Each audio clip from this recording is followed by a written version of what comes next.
2008, 2006, and everybody has butterflies on opening day, be it manager, player, or even fan. Well, I can, speaking for myself, when you're younger and you're a young player, now in this case, in Anderson Hernandez's situation, you're really nervous. And when you become a veteran, there's tension and anxiety. You want to get through it and get your first hit and get the season rolling. But for a player who's there for the first time, what does that feel like? Well, all these players that are here, you wanted to be a major league player growing up as a kid. You had a bat and ball in your hand, and you strove to make it to the big leagues, and now you make it. And you've got your first opening day in front of a full house. You've played in the minor leagues. You've never played in front of 50,000 people. It is really a thrill. Ronnie was talking earlier about the fresh uniform, the smell of it, the feel of it when you put it on in the locker room before that first game. Well, I always liked to get them dirty. I always felt that if I played a game and I came out with a white uniform, a clean uniform, then I went 0 for 4 probably and didn't make any plays in the field. Carlos Delgado coming to a new ball club.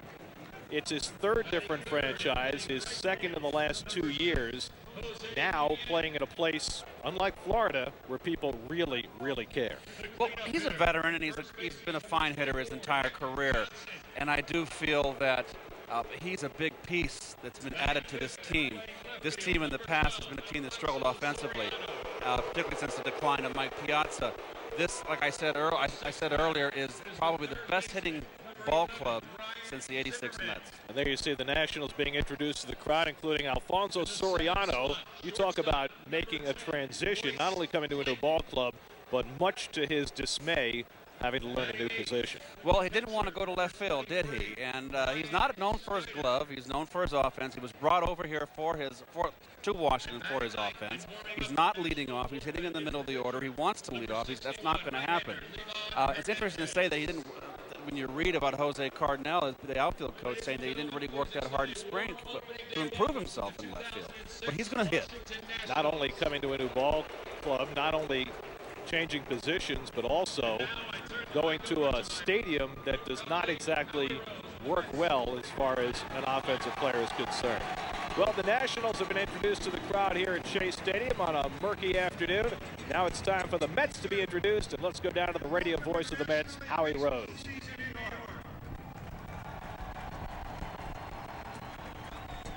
Let's start out by introducing the New York Mets clubhouse staff. The head trainer of the Mets is Ray Ramirez.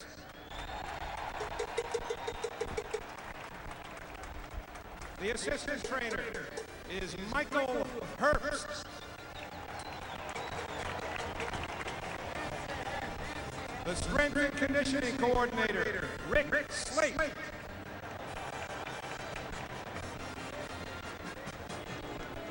Welcome the assistant strength and coordinator of conditioning, Jeff Cavalier.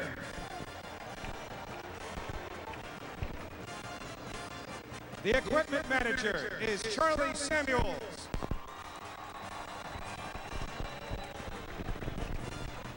And the bullpen catcher is Dave Raccanello. Now let's meet the Mets coaching staff.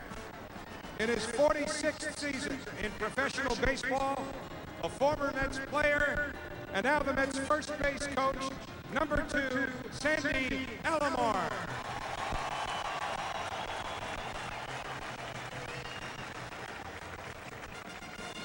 In his second season on the Mets staff, bench coach, number 35, Jerry Manuel.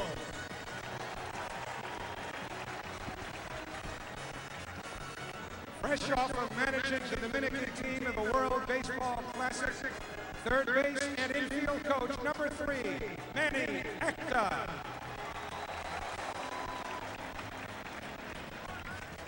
In his second season as the Mets hitting coach, number 54, Rick Down. And in the bullpen, pitching coach, number 51, Rick Peterson. And bullpen coach, number 56, Guy Conti. The catching instructor is Tom Nieto.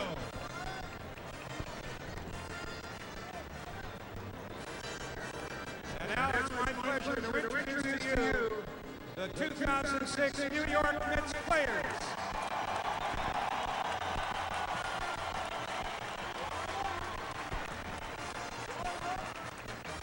Number 4, infielder Chris Woodward.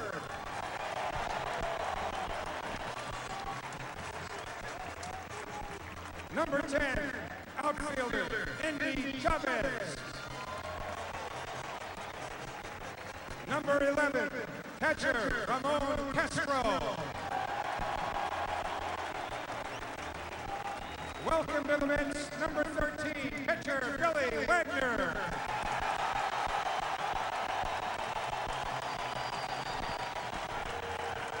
Another newcomer, number 18, infielder Jose Valentin.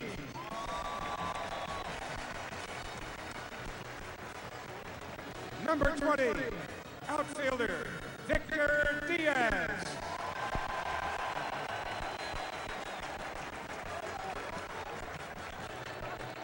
Number 23, infielder Julio Franco.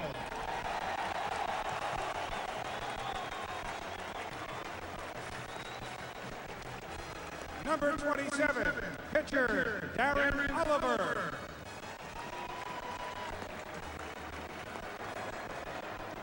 Number 29, pitcher Steve Drexel.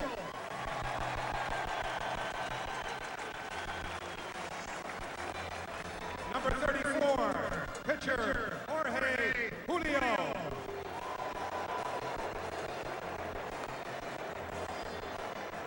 Number 38, pitcher Victor Zambrano.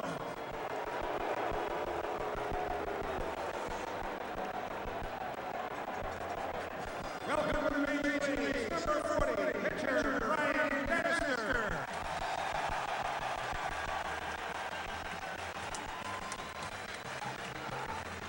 Number 45, pitcher Pedro Martinez.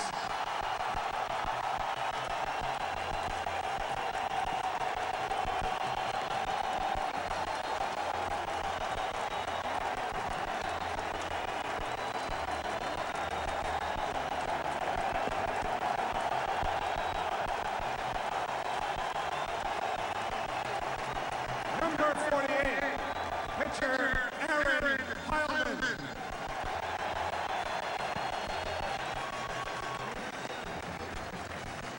Number 50, pitcher Wagner Sanchez.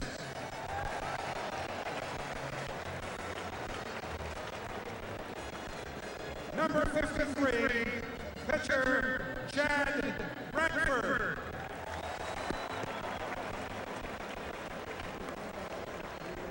Ladies and gentlemen, in his second season as manager of the New York Mets, introducing New York's own number 12, Willie Randolph.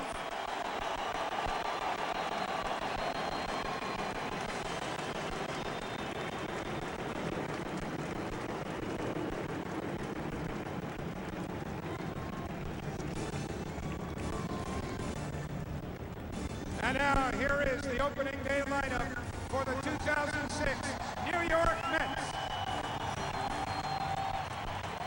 In 2005, he led the majors with 17 triples and the National League with 60 stolen bases. Leading off, playing shortstop, number 7, Jose Reyes.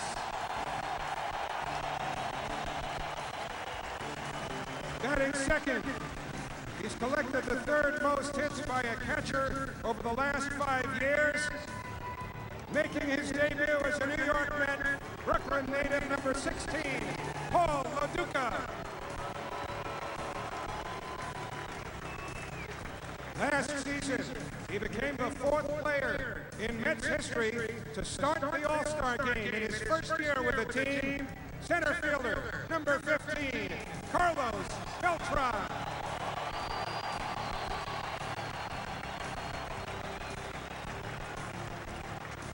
In 2005, he became the 9th player in Major League history to hit 30 or more home runs in 9 consecutive seasons. Making his Mets debut, batting 4th, number 21, let's welcome first baseman Carlos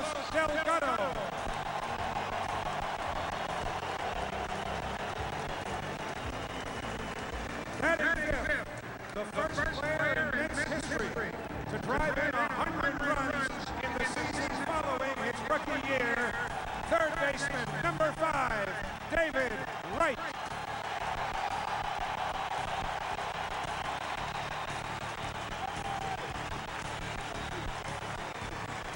Batting 6th and playing left field, he led the National League with 15 outfield assists and established a career high with 34 home runs last season.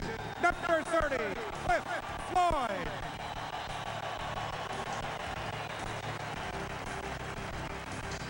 Batting 7th, he has the highest slugging percentage in Pac-10 history, but now he's a New Yorker. Please welcome to the Mets, playing right field, number 22, Xavier Nady.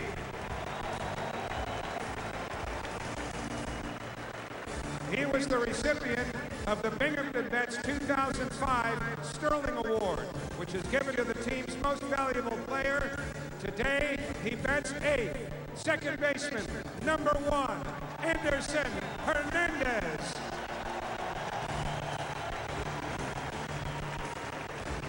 And warming up in the Mets bullpen, today's starting pitcher, a 2-time Cy Young Award winner with 275 career victories. It's his 7th opening day start, number 47, Tom Glavine.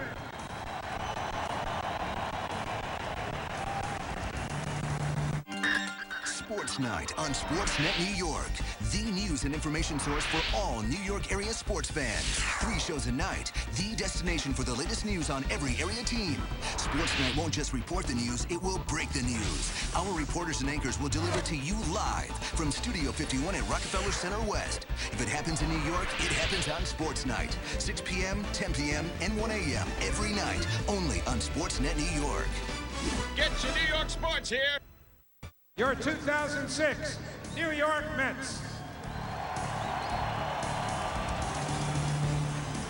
Fans, how about a nice round of applause for our opening day MCs, Tom McCarthy and Howie Rose from Sports Radio 66 WFAN.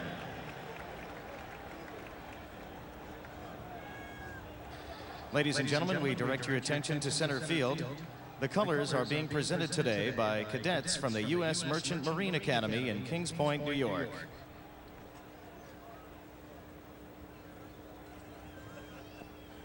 And now, please rise and remove your caps. At the start of each baseball season, it is tradition for us to pause and remember those who are no longer with us. Please join us in a moment of silence on this opening day as we pay tribute to our American troops protecting our freedoms at home and around the globe. We bow our heads in respect for these men, women, and their families.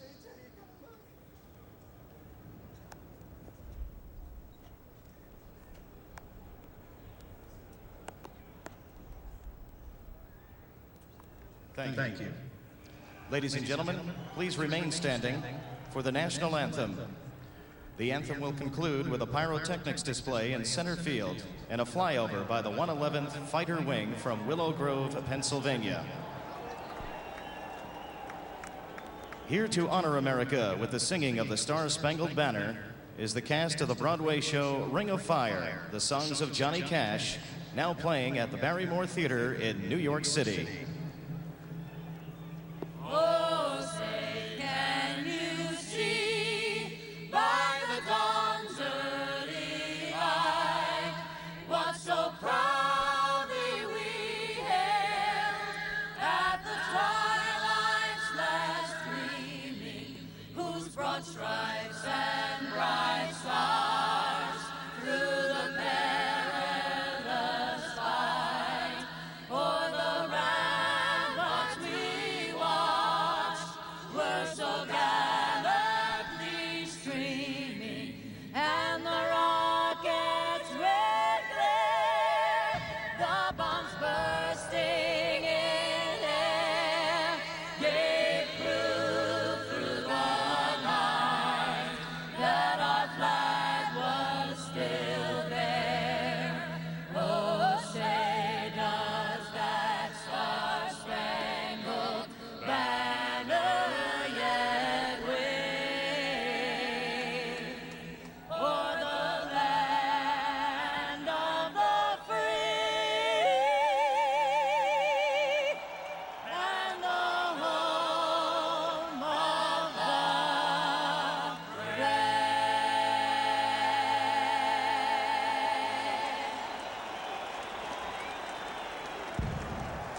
It is not only opening day for the New York Mets, it's also opening day for a brand new era in Mets television.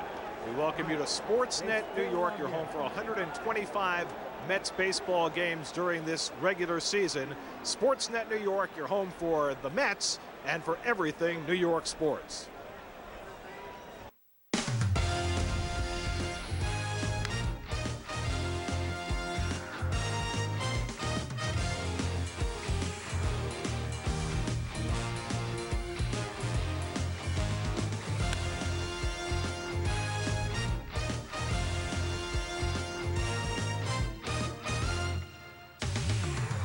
Great sports writer Tom Glavine once said that time begins on opening day.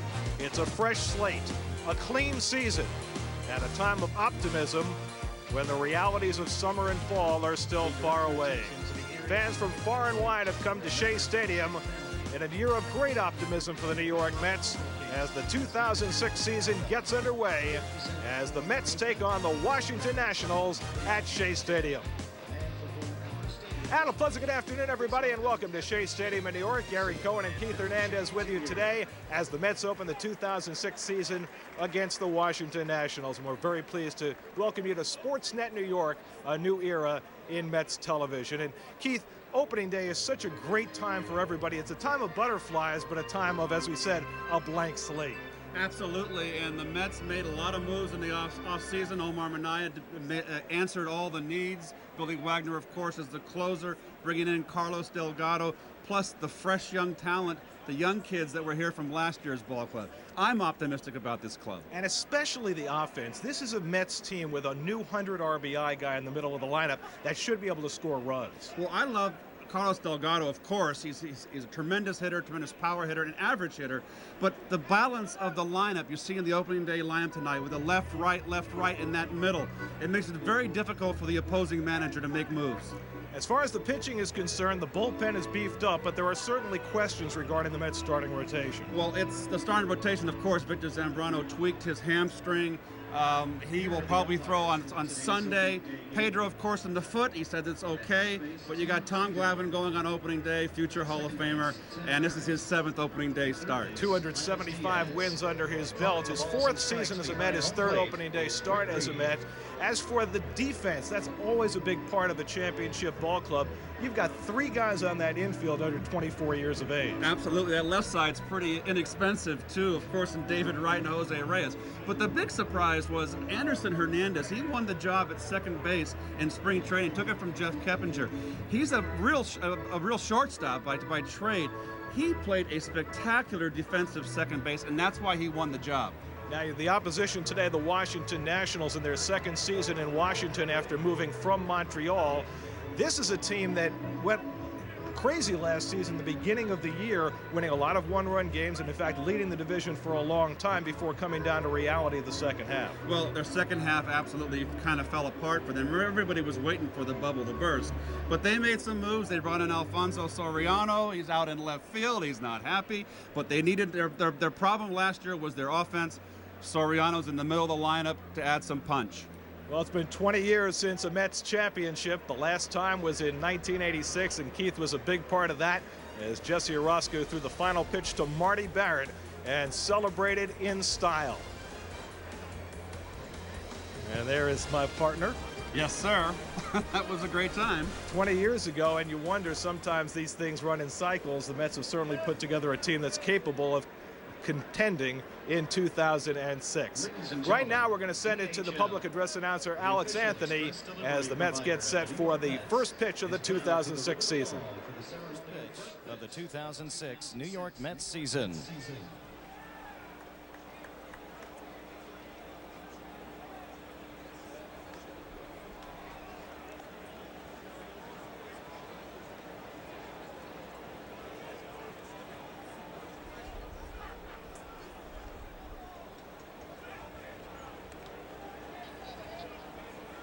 Ladies and gentlemen, we direct your attention to Diamond Vision in left field.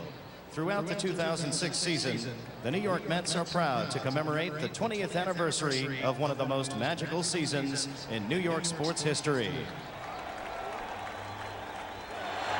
He struck him out, The Mets have won the World Series, and they're jamming and crowding all over Jesse Orosco, the dream. Ladies and gentlemen, Jesse Orosco and Gary Carter.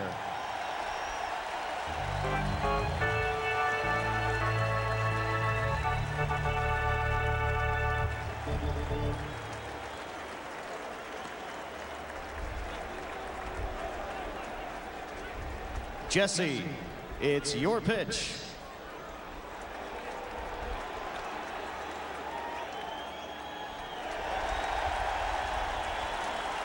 Ladies and gentlemen, let's hear it once again for Jesse Orosco and Gary Carter.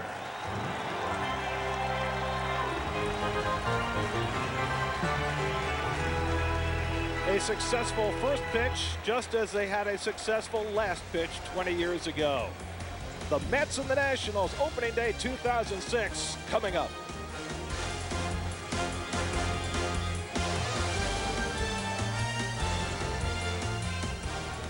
Mets baseball on Sportsnet New York is being brought to you by Chevrolet, by Rico, move your ideas forward with Rico dependability, and by Aflac, ask about it at work. And away we go. 2006 season set to get underway. Tom Glavine making the opening day start with Pedro Martinez's spring schedule because of his toe precluding it. Gary Cohen and Keith Hernandez with you here at Shea. The temperature in the mid-50s and a little light rain falls intermittently, but it looks like no rain is falling just at the moment as we get set for baseball. And certainly in the pantheon of opening day weather, this is not too bad. Here's the Rico starting lineup for the Nationals that will face Glavin. Brandon Watson, a surprise, beat out Ryan Church for the center field job. Jose Vidro and Jose Guillen hoping to be healthy this year. Nick Johnson, who has had an injury-plagued career, will get on base more than 40% of the time. The big addition, Soriano, and the rookie Zimmerman, followed by Clayton Schneider and Livan Hernandez. And there's Tom Glavine's numbers for 2005, his 7th opening day start. His 3rd as a Met. And he hopes it goes better than his last opening day start at Shea. Brandon Watson takes outside. That was his first game as a Met. Faced the Cubs here at Shea, and it was a 15-2 debacle. However, the next season in 2004, Glavin went down to Atlanta, faced his old mates on opening day, and beat them 7-2. Last year, the opening day assignment went to Pedro, but with him unable to go, it falls to Glavin again, and Watson takes a strike 1-1. Well, as you said, Watson won the job, Gary.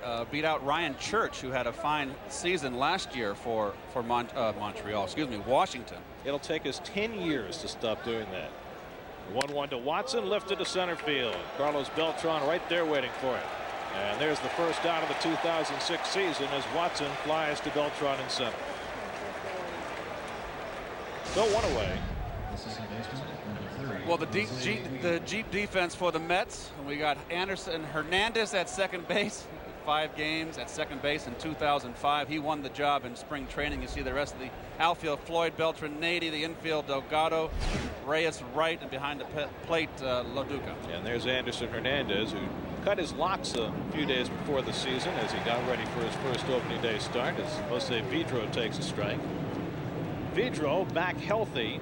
Vidro's been around forever, but he's only 31 years old, and if that knee is healthy, he's one of the best switch hitters around. Glavin misses away with the changeup, 1-1. We had right knee surgery last year, then had complications, tore his tendon in his left ankle. He's diminished as a player due to injury. And Vidro swings at the fastball and fouls it off 1-2. And of course, that's one of the guys. There's Mr. Guillen there in the on-deck circle, the right fielder. The fact that Soriano came over here by trade and a second baseman, had to move to left field for Vidro, caused a lot of controversy in spring. Glavin ahead 1-2, and he misses with the changeup 2-2. Glavin working away to Vidro. One of the reasons Tommy had such success the second half of last year for Willie Randolph was the fact that he changed his pitching pattern. And a swing and a miss, and he gets it with the changeup. So Glavin gets Vidro swinging. 2 out and nobody on. Well, vintage Glavin here. The catcher setting up inside. and it's a changeup with the catcher surprisingly set up inside. And Vidro fooled out in front, and that's happened a million times over Glavin's career. As you see the ball right down the middle, but the change of pace fooled Vidro. So here's Jose Guillen, who had a terrific year for the Nationals last year, and he takes a strike. Guillen, however, played the second half of last season with a bum left shoulder, had it operated on in November.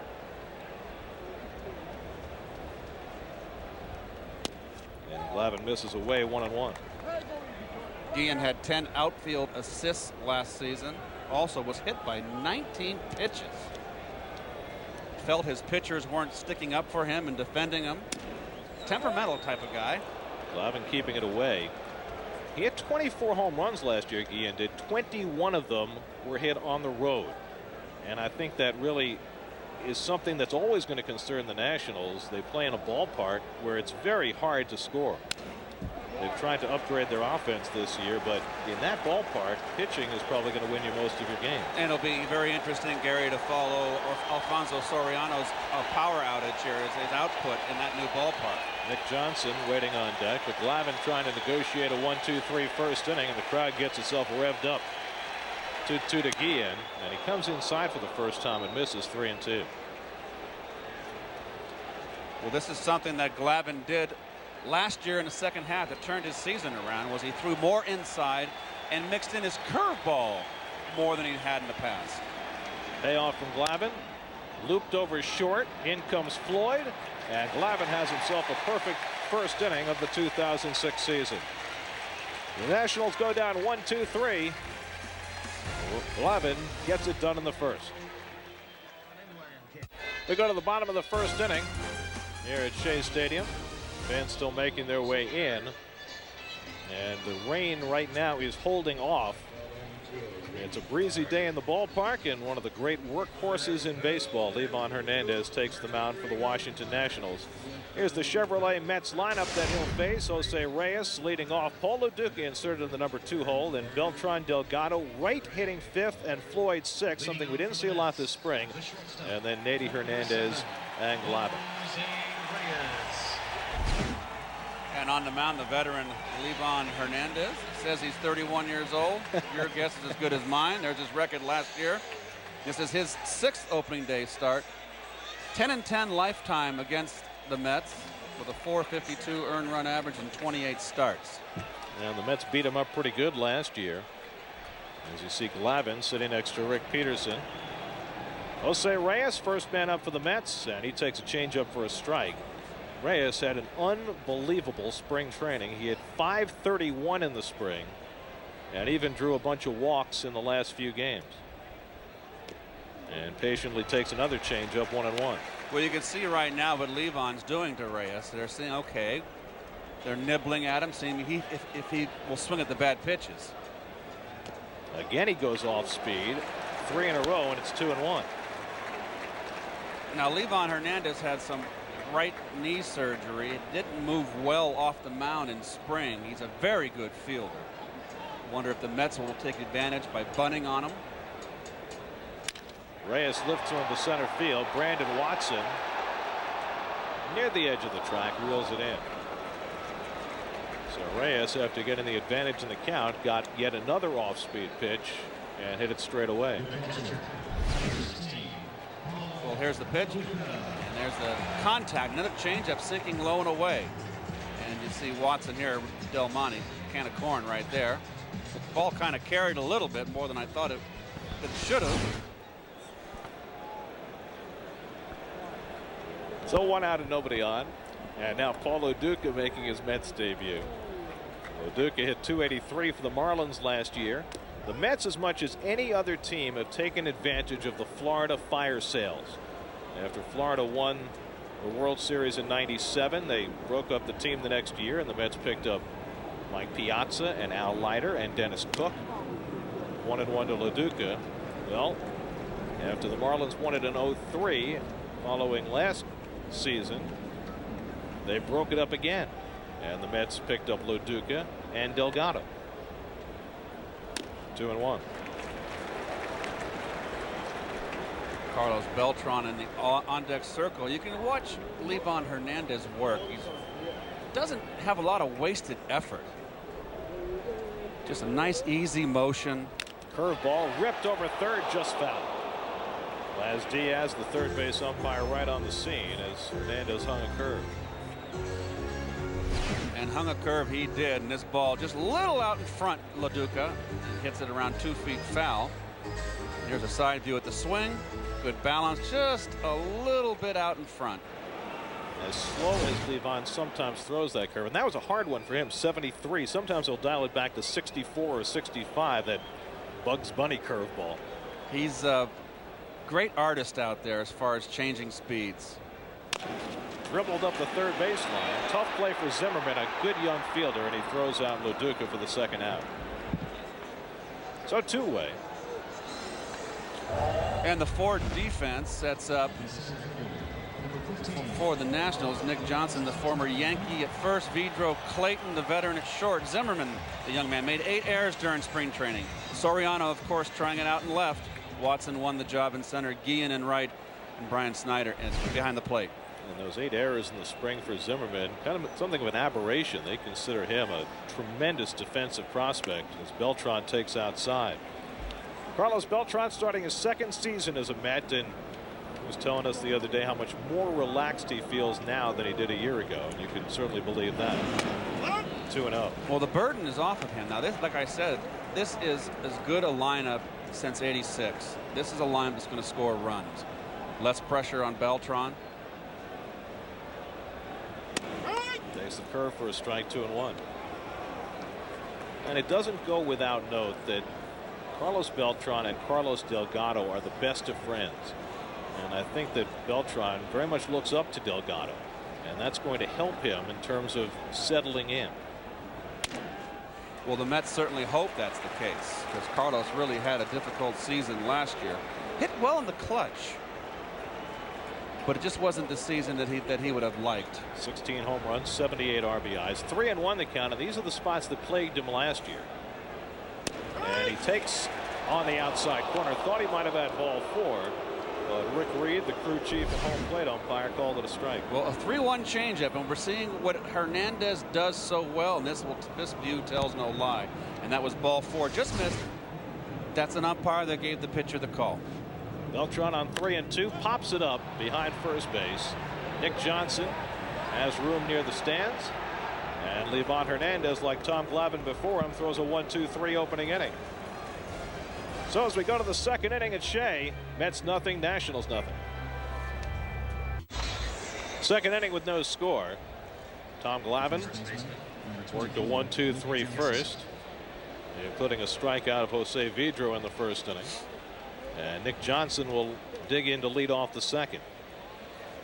It was an incredible year for Washington last year in their first year after moving from Montreal. They got off to just a magical start to their season. Played a lot of close, low-scoring games and won the vast majority of their one-run games under Frank Robinson early in the season. But then injuries caught up with them and they faded the second half. As Nick Johnson takes outside. Well, that's the beauty of baseball, is that baseball, it's 161 games in 182 days, and the cream always comes to the top. You saw the difference in their first half and second half records as Johnson takes 1-1. At one point, the Nationals won 12 straight one-run games. Then they proceeded to lose 13 straight one-run games. And it's 2-1 to Nick Johnson. Well, a lot of that was, of course, their starting pitching, but that tandem they had out in the bullpen with Luis Ayala setting up Chad Cordero, and that was just quite a 1-2 punch late in the ball game right there. You saw Alfonso Soriano on deck. Glavin just missing inside to Johnson, and now behind 3-1. And Nick's not going to help you out. He's got as good an eye as there is in the game. And that's a pitch that Glavin has to have. He cannot live on the outer half of the plate anymore. He has to come inside. Of course, Glavin's never dominated left-hand hitters over the course of his career. Gets one over to Johnson, 3-2. You mentioned Ayala, though. Losing Ayala for the season with an elbow injury is really going to hurt that Washington bullpen. And he was the lone injury in the WBC. 3-2 to Johnson. Pulled past the mound, up the middle. Hernandez, the backhand stop, jumping throw, and he got him. Anderson Hernandez with a magnificent play. 1 out and nobody on. Well, we told you on the open that this young man can pick it, and he's got a great arm. And look at that play. That is a fine play. Beautiful backhand. No time to stop and plant. Look at the strength of the arm.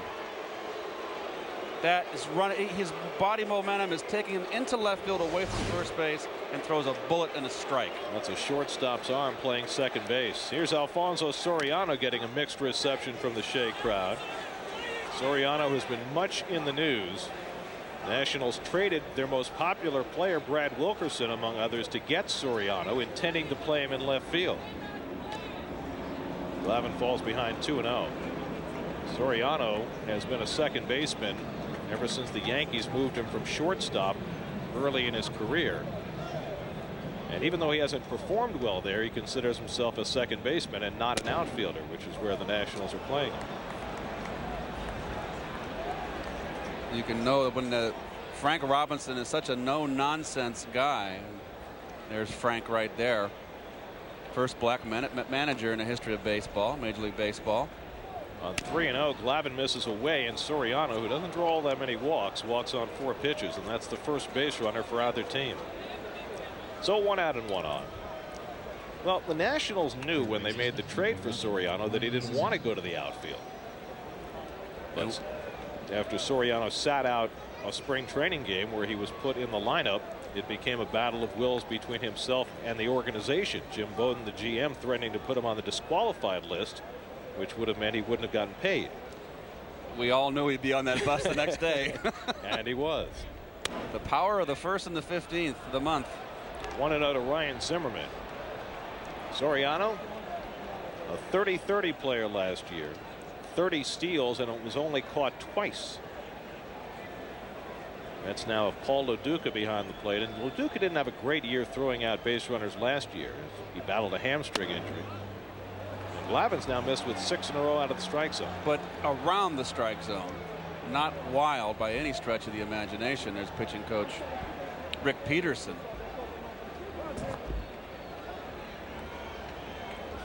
Glavin really lowered his walk total last year, just 61 walks in 211 innings. That was really a factor in his success, but now he's behind 3-0 on Zimmerman. Zimmerman, the first-round pick of the Nationals last year, the 4th overall pick out of the University of Virginia, and he hasn't been very long in the minor leagues before making his debut, as you look at the veteran Royce Clayton on deck. And he hit .397 in 58 at bats with Washington late last season. Soriano runs on 3-0. It's a strike, but it knocks the mitt right off Loduca, and Soriano has a stolen base. Well, you don't often see a runner going on 3-0. You hardly ever see it. And talk about throwing a heavy ball. My goodness, Tom, you overpowered your catcher. And you are correct here, Gary. I don't think in my 17 years I've ever seen anybody steal 3-0. Wonder whether he forgot the count. In any event, he has a stolen base, and now the Nationals with a runner in scoring position, 1 out. 3-1 now to Zimmerman, and he pops one foul back this way, 3-2. Well, Zimmerman had a outstanding spring training, hit .358, made 8 errors, as we said earlier, which was unusual. He says he's in a fielding slump, but he hit 7 home runs, which was a surprise. 3-2 to Zimmerman, and Glavin misses inside, and now he's issued back-to-back walks. And so the Nationals have first and second and 1 out, and the number 7 hitter Royce Clayton coming up. Royce, of course, played in Arizona last year. There you see his 2005 numbers. Good glove, veteran. He's the old man on his team. He's 36 years old. Before last season, the Nationals signed Christian Guzman to a 4-year deal. He had a terrible year last year, and he's got a bad shoulder, and he might miss all of this season. That leaves the job to Clayton, and he takes a strike. Clayton last year played full-time at shortstop for the Diamondbacks and hit .270. Royce Clayton now 36 years old, facing 40-year-old Tom Glavine, just turned 40 a week ago. There's Christian. Starting the year on the disabled list and might be staying there. And Glavin finds the inside corner, 0-2 to Clayton. And that's what Tom needs to do. Started him out away. Watch LaDuca set up in. Belt high, inside corner. And that's a great shot right here. That is on the inside corner. That's what he needs to do.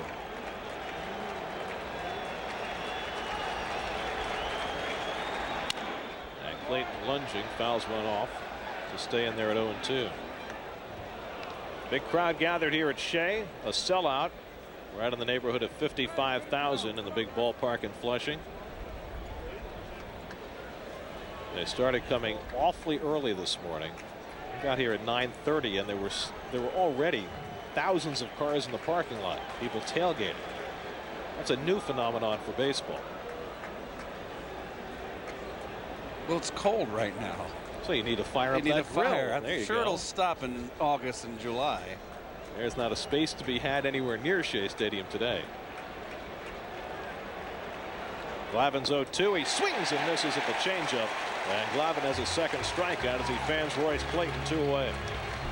Well, two similar pitchers, Hernandez and Glavin here, both like to get the hitter to swing at bad pitches. As Steve Carlton would say, pitchers try to expand the strike zone. The hitters try to minimize the strike zone. If you get a hitter start swinging at bad pitches, then you've got him in your hit pocket.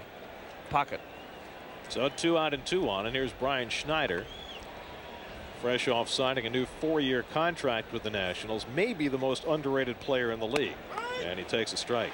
He played in the WBC, hit 0.87 for spring in 10 games, only had 2 weeks of spring, threw out 33 of 69 runners last season. Just a terrific defensive catcher who can hit more than you think.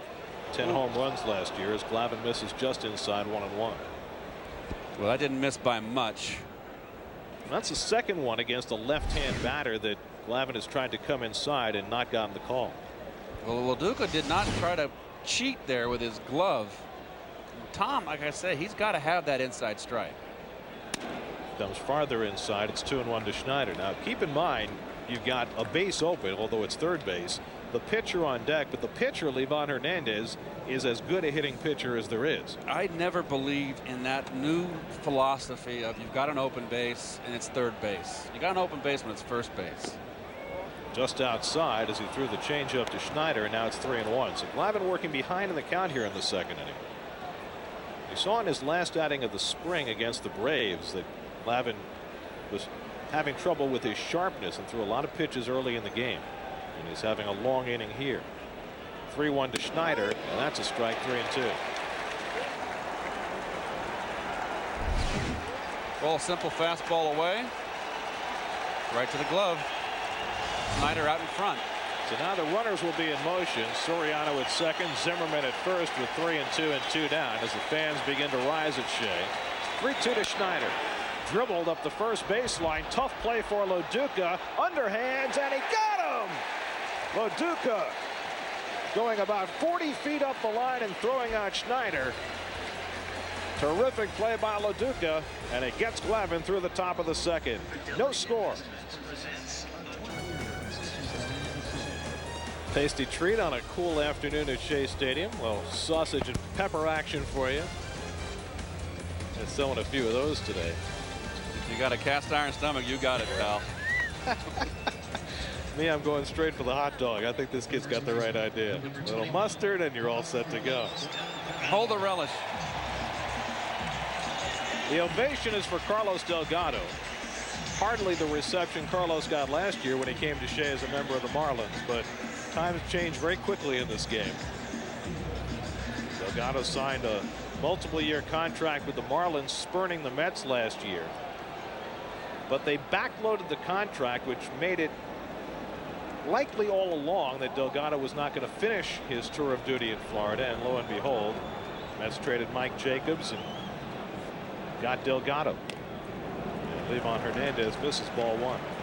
Well, Carlos, is for a power hitter, can also with 2 strikes go the other way, as you see the shift there on the infield, something that we saw all spring training on Carlos. 2-0. Now, When Carlos first came up, Royce Clayton was moving over as though he were going to go to the right side of the infield. But then he moved back to the other side of the bag.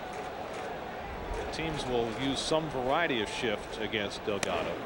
2-1. There was a pitch to hit right there for Carlos. That was a 2-0 breaking ball that just kind of fluttered. Oh, helicopter, as we say.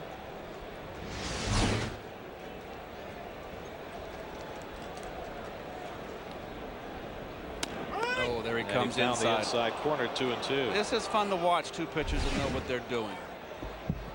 Yeah. Both great guys that know how to change speeds. You got hitters that are, you know, a little antsy. It's opening day.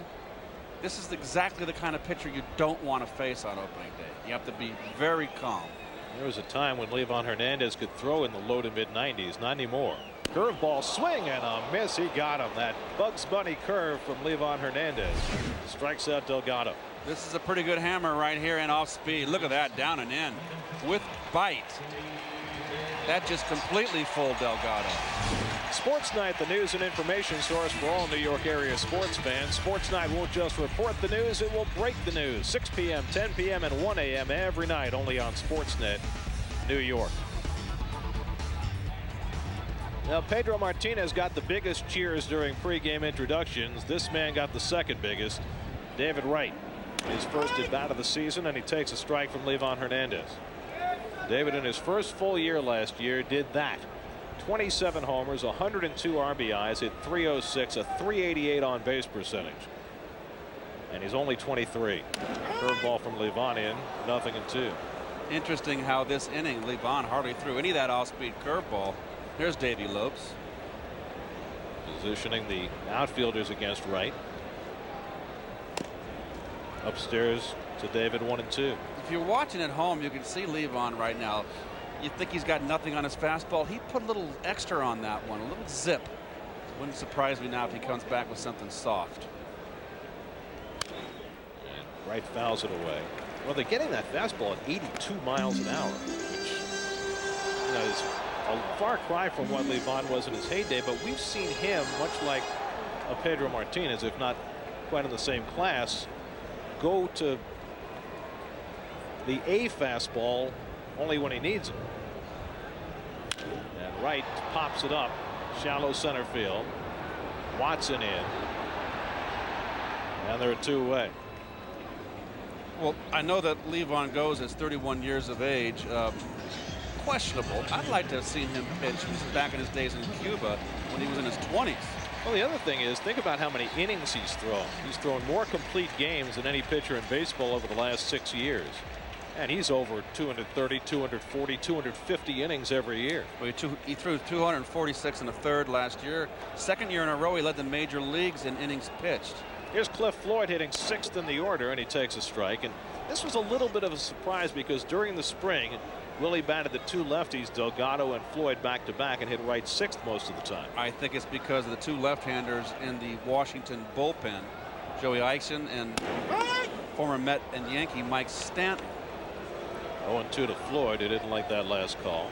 And I say that, Gary, because I think Beltran's a better left-hand hitter than he is a right-hand hitter. So it would allow a manager, if you had Floyd in front of Wright, you'd have a left-hander for 3 batters. Floyd fights off the fastball, still 0-2. You see he's going up and down the ladder here with that fastball. He threw one up on David Wright that he laid off, but Cliff didn't lay off this one because the catcher set up with a high target. That's what he wanted to do. But again, just 84 miles an hour, and that's why Glavin is using off-speed stuff to set up the fastball. Ahead on Floyd, 0-2.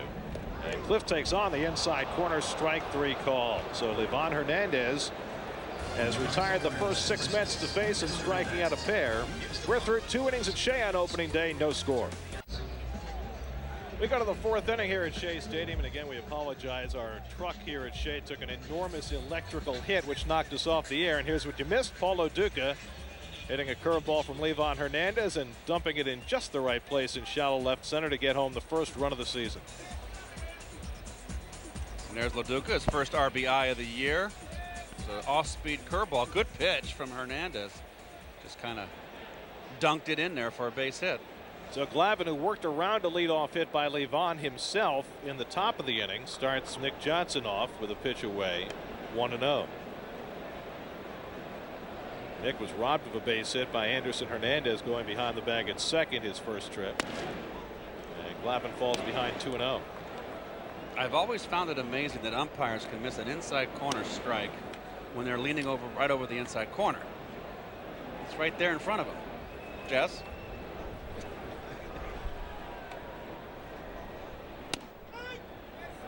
We're going to be joined by a very special guest in just a moment. I kind of blew the surprise, didn't I? Well, it was kind of a preview, a tease, if you will. Jesse Orosco, one of the heroes of the 1986 Mets, is joining us in the booth. Jess, thanks very much for joining us. Oh, thank you very much. It's great to be here. It was kind of fun throwing out the first pitch today. It really brings back the memories. So did the first pitch feel like the last pitch? I haven't thrown a ball in a while, so it felt like, it felt like a golf ball. Well, the pitch I remember more than the 7th game of the World Series was when you struck out Kevin Bass in Houston to end that 16-inning game we had against the Stros. Yeah, it was kind of fun too at that time. We had a meeting out in the mound, and Mr. Hernandez and Mr. Carter had a good time out there trying to decide what my repertoire was going to be after that. Did you have a voice in that at all, or was it just between? Well, no, I just had my arms folded and I just let them go at it. Jesse was, how would you throw? You have 3 innings that game? Yeah, 3 innings. And he was gassed. And we had that 3-run lead. We had 8 guys out there. Here's a fastball, hit it, and all of a sudden, okay, fine, base hit, base hit. Then all of a sudden, the tying and winning runs were out there, and it was, Kevin Bass. Okay, enough of this. Let's see that wicked Jesse Orosco slider. Here's a 3-2 to Johnson, and Glavin misses ball 4. That's the 3rd walk that Tommy has issued. And so the Nationals have the leadoff man on for the 2nd straight inning. And Alfonso Soriano coming up. Well, it turned out to be a big curveball because it was a tired curveball. I think it just started charging down. It was 3 of them. Yeah, he just went one boom, boom, boom, adios. Somebody taped up Carter's fingers, so that was it. No more fastballs. You didn't do that yourself, Keith. No. Gary's very sensitive about that. Yeah, Keith had nothing to do with it. Yeah, right. Well, I mean, 1986 was a wonderful moment in your career, but you played for so long after that. It's almost as though that was a distant memory by the time you were done, Jesse. Well, that memory has always been there. Everywhere I've gone to play, and I just retired 2 years ago, and I'm still here today, even retired. But everybody I see out there in the stands, it's 86, Jesse, 86. So never forget. And I was very fortunate to play a lot of years. My role did change. I started getting down to throwing just 1 or 2 pitches a game and icing. Right. But yeah, I just it got to be fun, and I started adding a lot of games in, and next thing I knew, I got up to about 800-900 games and felt like, there's a chance to go for the record, and it worked out great. You've inspired a whole new generation of players extending their careers as Soriano gets a base hit to right field. And Nick Johnson stops at second. You have a chance to say hi to Julio Franco today? Yes, I did. I saw him in the clubhouse, and he looks great. He still does. He's in great those shape. 18 egg whites a day, I think, that does it. That's what I heard. You didn't eat that kind of a diet, did you, to play as long as you did? No. We run liquid diets. Milk you're talking about. Whole milk. That's right. Milk drinkers.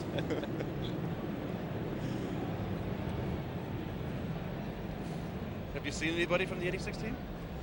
I just saw Rusty. Okay, well, he's here. Rusty a while ago. Out in California? Out in California, let's see, I've seen Aguilera once or twice. How's he doing? He's doing fine. He's coaching at a high school. He's doing really well. And that's been about it. I haven't seen many guys that direction. Strawberry's here today. Yeah, saw Straw. Straw looks great. And you were part of those Met teams, Jesse. When I came over here in '83, you were one of the veterans here that had gone through all those years where the Mets were the basement, in the basement. How was it for you? Because it was a rapid turnaround. In '83, I came midseason. '84, we lost to the Cubs. to be a perennial loser all that time, all of a sudden to have it turn around and play that, what, the next 6 years with the team always in the hunt? Yeah, well, I remember being those teams. You know, my first year was in 1979, and it was just disastrous.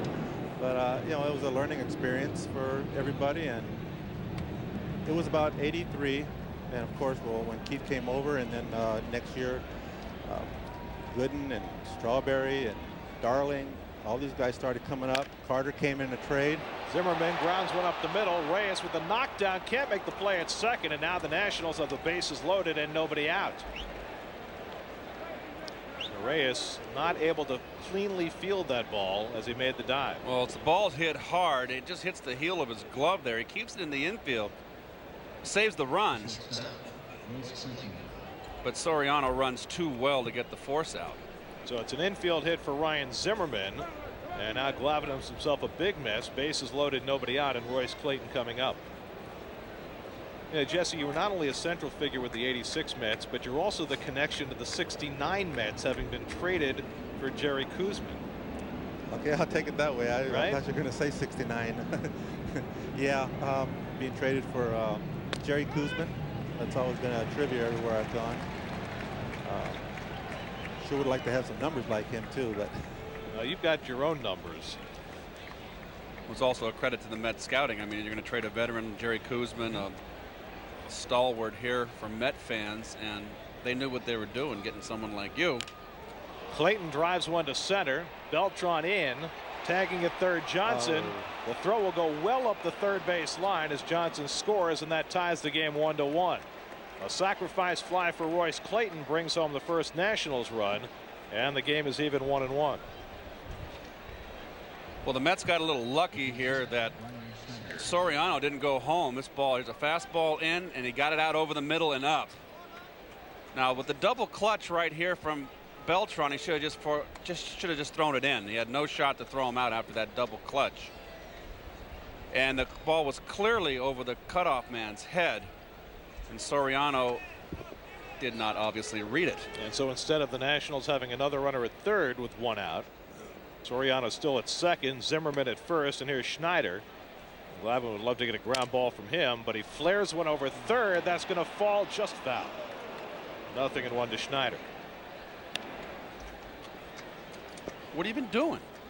I know you're in Southern California. yes, I live in San Diego. I have 3 kids. I have a boy that's he's in junior college, and then 2 girls, 11 and 13. And last year I coached my daughter's softball all-star team, and that was a blast. Great. Yeah, I like those hour-and-a-half games, like a National League game. Weren't they wonderful? Yeah. Schneider bounces one slowly to first. Delgado will have to take it to the bag, and that's the second out. Runners advance to second and third, now 2-away, and Livan Hernandez will come on up. And Livan Hernandez, like Glavin, a good hitting pitcher. Can't take it for granted. You got a base hit his first at bat. In fact, he had the first hit of the game for either team right after we got zapped off the air in the top of the third. So 2 in scoring position for Livan. Game tied 1-1, top of the fourth. And Glavin goes away. Livan's always been a pretty good hitter. I mean, he's been doing it for a long time. How many years have you been retired now? I'm on 2 years. How many years did you get into the majors? 23. 23. That's a nice pension. Fly ball to right. Nady over to his right, and he reels it in. And so Glavin minimizes the damage in the fourth. Jesse, thank you so much for joining us. Than't Dave. It was great to be up here. All right. Great to Go see to the you. bottom of the Max. fourth. Good to 1-1 see ball you. game.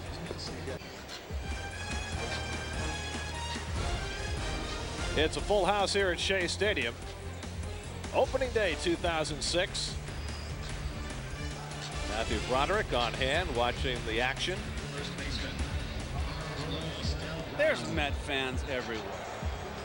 Ah, darn right. All right, Matthew. Did he bring Nathan Lane along? Did he bring his wife? heck with Nathan Lane. There's the mayor. Mayor Bloomberg on hand. Wearing no team's garb today. But he's a Met fan. He's a Red Sox fan. Oh.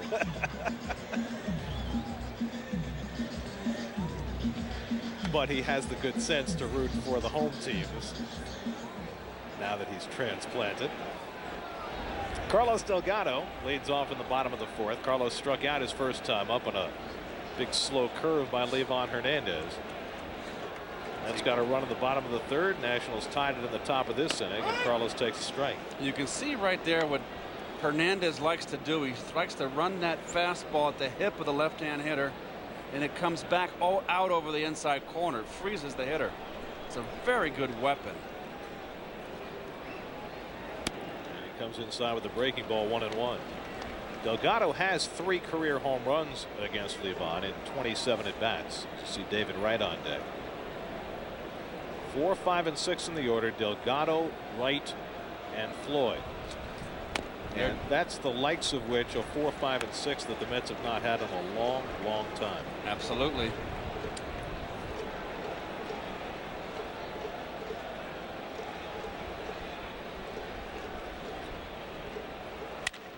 Ripped foul.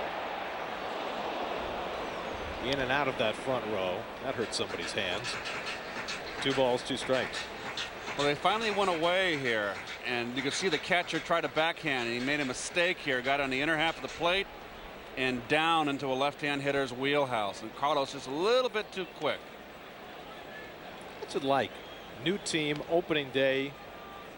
Being too quick can't be all that surprising. Well, particularly when you come and you're a big money player. You got a high salary today. It's a lot of things have changed. It's a little unsettling. Hit to left, and Soriano doesn't have to move an inch. 1 away. So they had Delgado played perfectly. Soriano shaded toward left center. Well, they had the shift on. They not only have it in the infield, they have it in the outfield. And you do. A hitter like Delgado, who's up there with no one on base, he's going to look for something to drive. Just give him the left field line. So 1 out and nobody on. Of course, there have been Mets who have made their opening debuts special ones. 1985, Gary Carter on opening day hit a walk-off 10th inning home run off Neil Allen. Bobby Bonilla's debut with the Mets in 1992 was a special one. He had 2 home runs his first game in St. Louis, including one in extra innings. 2-0 to David Wright. But you have to imagine the emotions churn even stronger for a guy who has that much of a spotlight on him in his first game in a new team. 2-0 to Wright, and he hits one in the air deep down the left field line, but playable for Soriano, I think, near the corner, and he runs it down in foul ground. Soriano tracked that ball well, going toward the left field corner. So 2 out and nobody on. Mets 6-packs are on sale now. Get your tickets before the bandwagon does and see the Mets take on the game's biggest stars. A 6-pack is also your ticket to a sold-out Mets-Yankees game at Shea. Secure your seat this season. Visit Mets.com or call 718-507-TIXX. Operators are standing by. So 2 out and nobody on. And here's Cliff Floyd, who went down looking his first time up. Takes the curveball inside. You can see it's just fun to watch Glavin work today. He's got his good stuff working. He's such a nibbler. You'd have to say he's a nibbler. You have to be so patient and have such a good eye.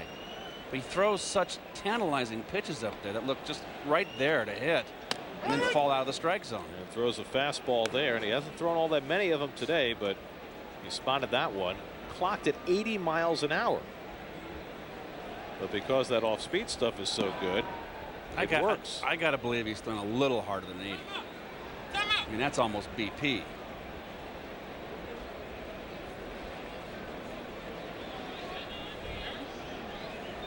Xavier Nady, who scored the lone Met run, waits on deck. And his first at bat as a Met gets a base hit.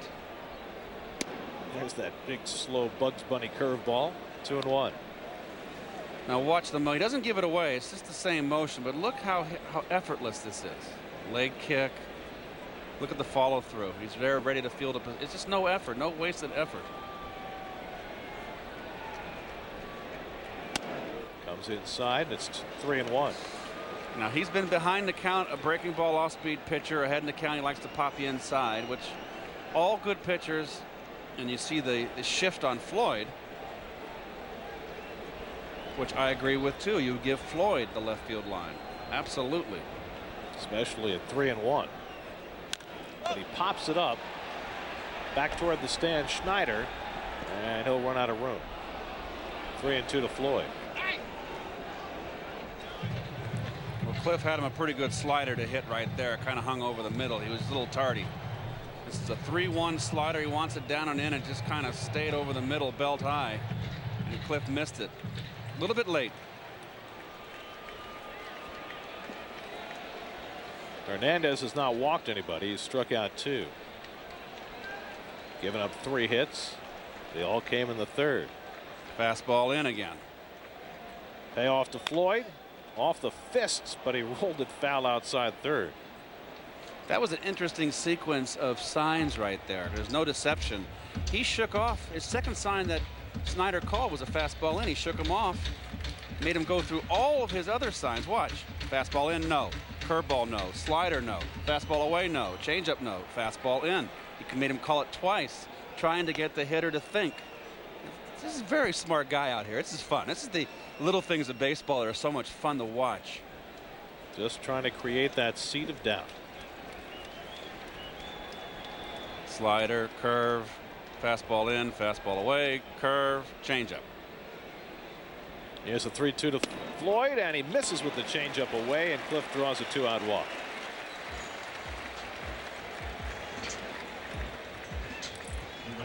First walk given up by Glavin. And you see right here, sinking changeup, missed by around 4 inches. Good eye by Floyd. The power in this lineup with Delgado, Wright, and Floyd, I almost think that, well, I think they're going to have, Nady's going to beat them, not Floyd. And also it's a right-hander against a right-hander situation. Got to be very careful to Cliff. One mistake could be 2-1 ball game. So here's Nady, who had a base hit to left center his first time and scored the only Met run. 1-1, bottom of the 4th. Nady, a part-time player in San Diego last year, had 326 at bats and hit 13 home runs. Now you see that just a show right there. Xavier started to pull the ball in spring training when he went into a slump. This is a fastball in after a curveball first pitch. The day he got 3 hits on the Friday, I believe, or Thursday, he went the other way. Now he's going to go away. He's not going to go back. Oh, he's going to go back in. Here's for a strike. 1-1, and it's pulled over the third base bag. That's a fair ball going down the line. Floyd motoring around second. Soriano just now getting to it. Floyd will be waved home, and he will score without a throw. It's an RBI double for Xavier Nady, and the Mets regain the lead. It's 2-1.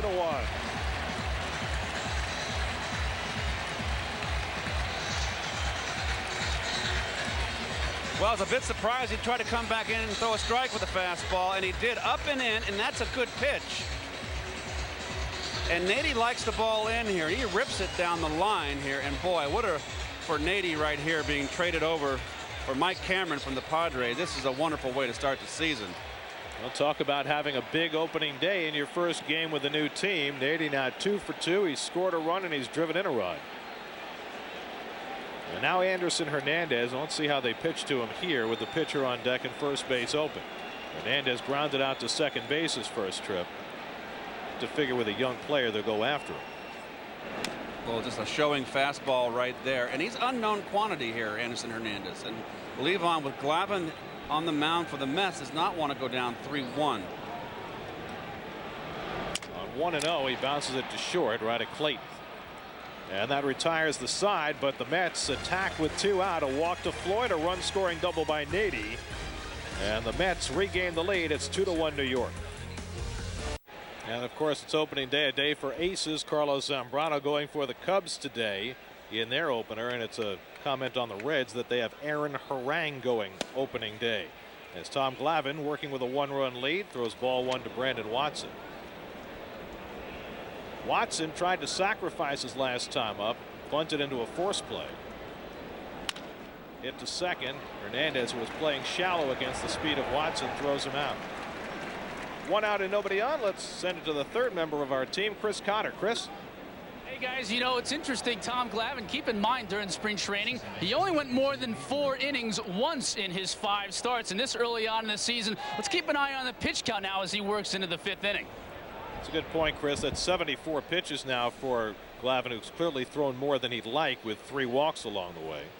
As Vidro bunts one in the air foul. That is the first breaking ball thrown by Glavin today. That's something that he mixed in more. Here it comes right here. It's a backdoor curve. Yep. And that's the first one he's thrown. Waiting till the 3rd time around the batting order as Vidro watches away 1-1. Vidro struck out and grounded out 0 for 2. Vidro did not have a Jose Vidro type year last year, but he was hurt most of the season. Line to right center field, and that's a base hit for Vidro. Beltran chases it down, and Vidro, after a wide turn, will hold on. That's the 4th hit off Glavin, 1 out and 1 on. And it'll bring up Jose Guillen. Paul Lo Duca, first game as a New York Met, working with a brand new pitching staff. And that's always an issue for a catcher coming to a new team. Well, he's a take charge guy, hard-nosed player. It's an important position, the catcher's position. And Guillen drives it to the gap in right center field, and that's a base hit. Beltran cuts it off. Vidro will go to 3rd. Guillen trying for 2, and he'll make it standing. And the Nationals have 2nd and 3rd and 1 out. Of course, Paul Lo Duca endeared himself to his teammates the last time he and Glavin hooked up in Tommy's last spring start against the Braves. Glavin was having trouble getting calls, and when Lo Duca got called out, he not only was defending his own at bat, but more importantly defending his pitchers, right, to get some strikes called.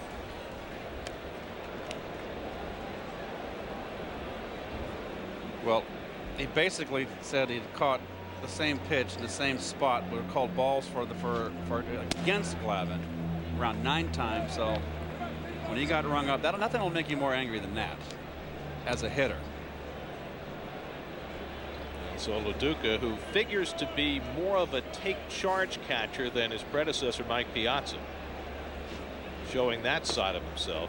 Now Glavin behind on Johnson 2-0. And what's Tommy thinking here with first base open? You got a left-hand hitter up, a right-hand hitter on deck. You got to try to just get out of this with 1 run. That is, I mean, obviously you want to get out with no runs, but it's a lefty-lefty as Lo Duca goes out to talk to Tom. You want to go after a left-hand hitter. And Soriano, then you can think about pitching around if you want with an open base and go after the young Ryan Zimmerman behind Soriano and get a double play. But this is certainly not a lefty-lefty matchup. You want to go get this guy. Lefties aren't in there to pitch around lefties. Of course, Johnson isn't a guy who's going to chase a bad pitch, so you're going to have to come right after him. Mets playing the infield bat, conceding the run on the ground. You want to look for a ball to pull here.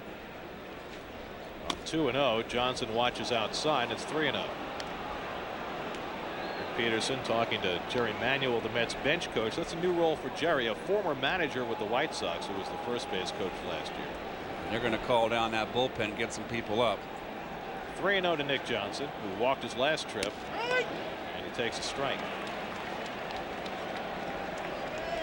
Glavin not giving in on 3-0 through the changeup to the outside part of the plate. So Tommy's pitch count getting up there, close to 85 pitches now. 3-1, it's grounded behind the bag, foul, and it's 3-2 to Johnson.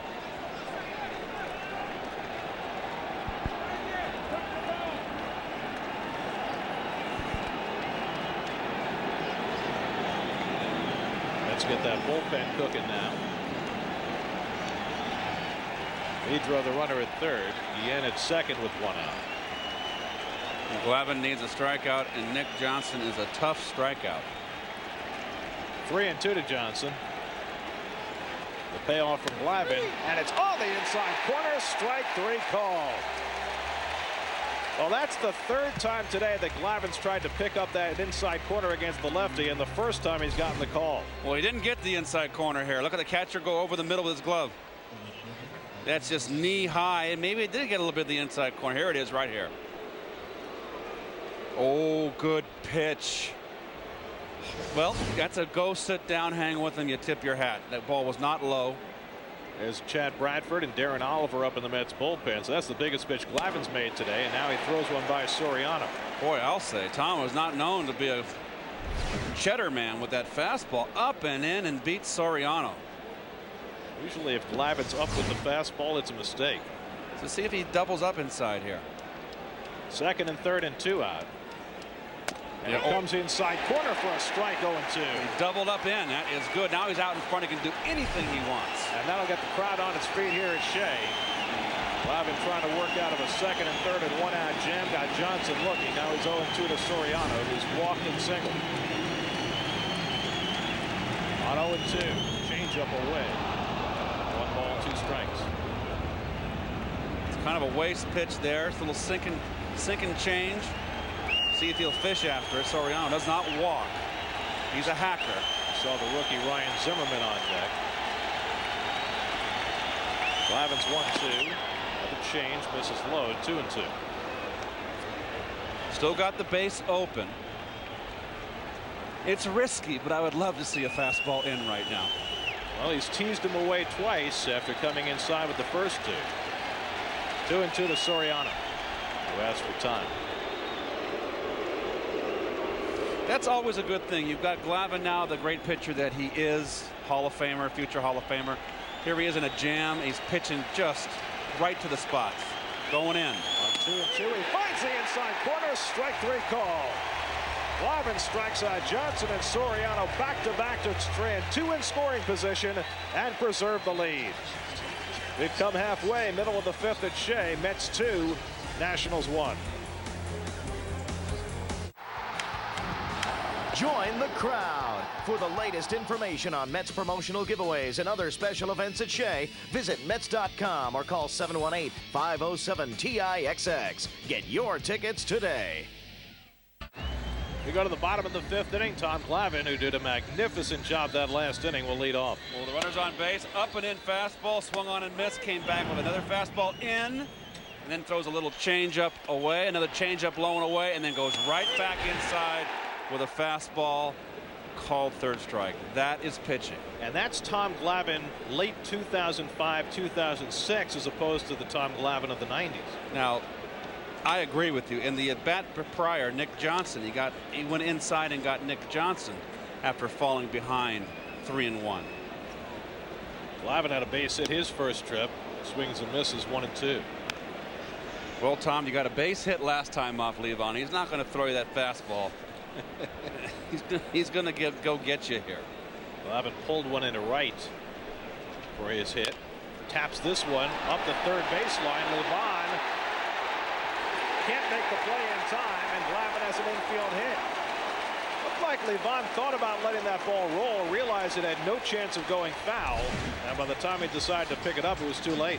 Well, there's no way it was going to go foul, and Glavine a little bit not as quick as he used to be with that right knee surgery in the offseason. Just a little tad slow. Kind of surprised maybe the Mets haven't tried to take advantage of his right knee. It's a little slow off the mound. This is a mixed blessing here because Glavin's thrown 89 pitches in 5 innings. They'd like to squeeze another inning out of him. He just had to run hard to first base, and now he's going to spend some time out on the base paths. He's in shape. At 40. And there we go. Aaron Heilman, of course, Are you surprised to see him up this early? I am a little surprised. I figured Aaron to be a 7th or 8th inning guy, but it looks like Willie wants him for the 6th. Here's Reyes with nobody out, and he takes outside. Well, he's hoping that Glavin can take it to the 7th. Glavin gets one more inning. Heilman 7-8 to your closer. And that's your setup, man. Of course, you got a day off tomorrow, so it gives everybody a chance to refresh if you have to run through your bullpen today. Reyes pulls one down at first. Johnson gets the out. Now he's got Glavin in a rundown. Clayton running him back. Nobody covering first, and Glavin gets back safely. Glavin Hernandez did not cover first base. And as the Nationals tried to execute the rundown, Glavin alertly was able to slide back into the bag. Well, there's only one reason for this. Glavin Hernandez fell asleep. He's got to come in and cover. He's got to cover behind first base. Now, nice play by Johnson. That ball was a bullet. Runs the runner. Now Johnson could have held there, but he didn't. They do that rotation on the rundowns. And Reyes, of course, is hustling. See, he just kind of fell asleep.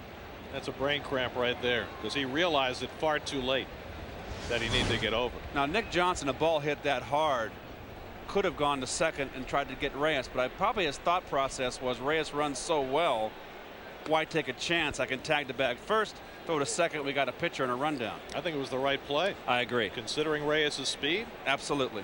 You'd rather get Glavin in that rundown. Well, Glavin's have to run hard twice now. He's still at first base. All they want is 3 more outs from him. LaDuca takes a strike on the sinker. 1-1. LaDuca drove in the Mets' first run with a parachute into left center as Beltran waits on deck. Tommy's not huffing and puffing. He's in shape. He likes to run. See what happens if LaDuca hits one in the gap. Here's the 1-1, too high, 2-1. Well, everybody's a little extra pumped up on opening day.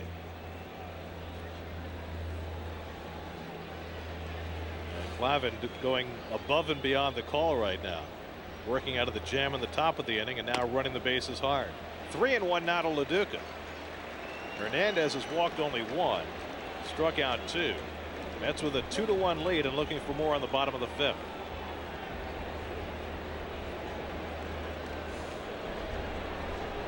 Sandy Alomar, now the Mets' first base coach, swapping roles with Jerry Manuel, looking on as Glavin takes the lead. And LaDuca drives one to right center field. That's in for a base hit. Rolling to the warning track. Glavin racing to third. Guillen fires in. Glavin will stop at third. LaDuca in with a double, and the Mets have second and third and 1 out. And Tom Glavin's excellent adventure on the bases continues as Paul LaDuca slams a double to right center. Well, not a bad day for all the Met newcomers here offensively. This is what LaDuca does so well. That ball's inner half of the plate, more inside. He stays level, a little inside out, strong enough to drive it. Now here's Glavin. Oh, Tom. Hold your breath. Come on. Easy breathing. This is what those sprints in spring training are for. And of course, LaDuca there has an easy stand-up double. Infield back for Beltran, so they'll concede a run on a ground ball. Beltran is fouled out and grounded out 0 for 2. Second and third, 1 out. And Glavin keeps it away, 1-0. Nick Johnson's playing almost halfway. It's like a ball's hit hard to him. He has a play at the plate. That's kind of in between being in and back. The ball's hit hard to him. He's got a shot to throw a guy out. Beltran at the plate. Fouls it off. Especially with the pitcher running, you have a pretty good sense that Glavin's not running on contact, making sure that ball gets past Johnson on a ground ball. But you want him to go here because pitchers are not used to being on the bases, and they're playing back up the middle. And sometimes pitchers' judgments aren't so quick as a guy that's out there every day. And you want him to go, and I would think he's going to go on the ground. They shorten up Vidro at second, but Beltran pops it up. Clayton out, Soriano in, Clayton calling. And that's the second out, and Glavin will stay at third. So Beltran unable to get the run in. And they've started early here at Shea, getting on Beltran's case. You know, you got a lot of chorus of boos there for Beltran. You know, I think it's counterproductive. I mean, if you're Met fans, and these obviously are all Met fans here, Carlos Beltran is an important element to this ball club. And you know, it just seems like there's more booing than there ever has been than there was when I played. Yeah, I think that's societal as much as anything else. Randy St. Clair, the Washington pitching coach, out at the mound. It didn't start at the beginning of last season with Beltran. It didn't start till the middle of the season. The funny thing is that after his collision with Mike Cameron, when he came back with a month to go in the season, the fans cheered him wildly and really didn't get on his case the rest of the year. But they're his first RBI situation of the season, and the Boo Birds were back out. So now Delgado will try and pick him up. We're very curious to see how Hernandez pitches Delgado with Wright hitting behind.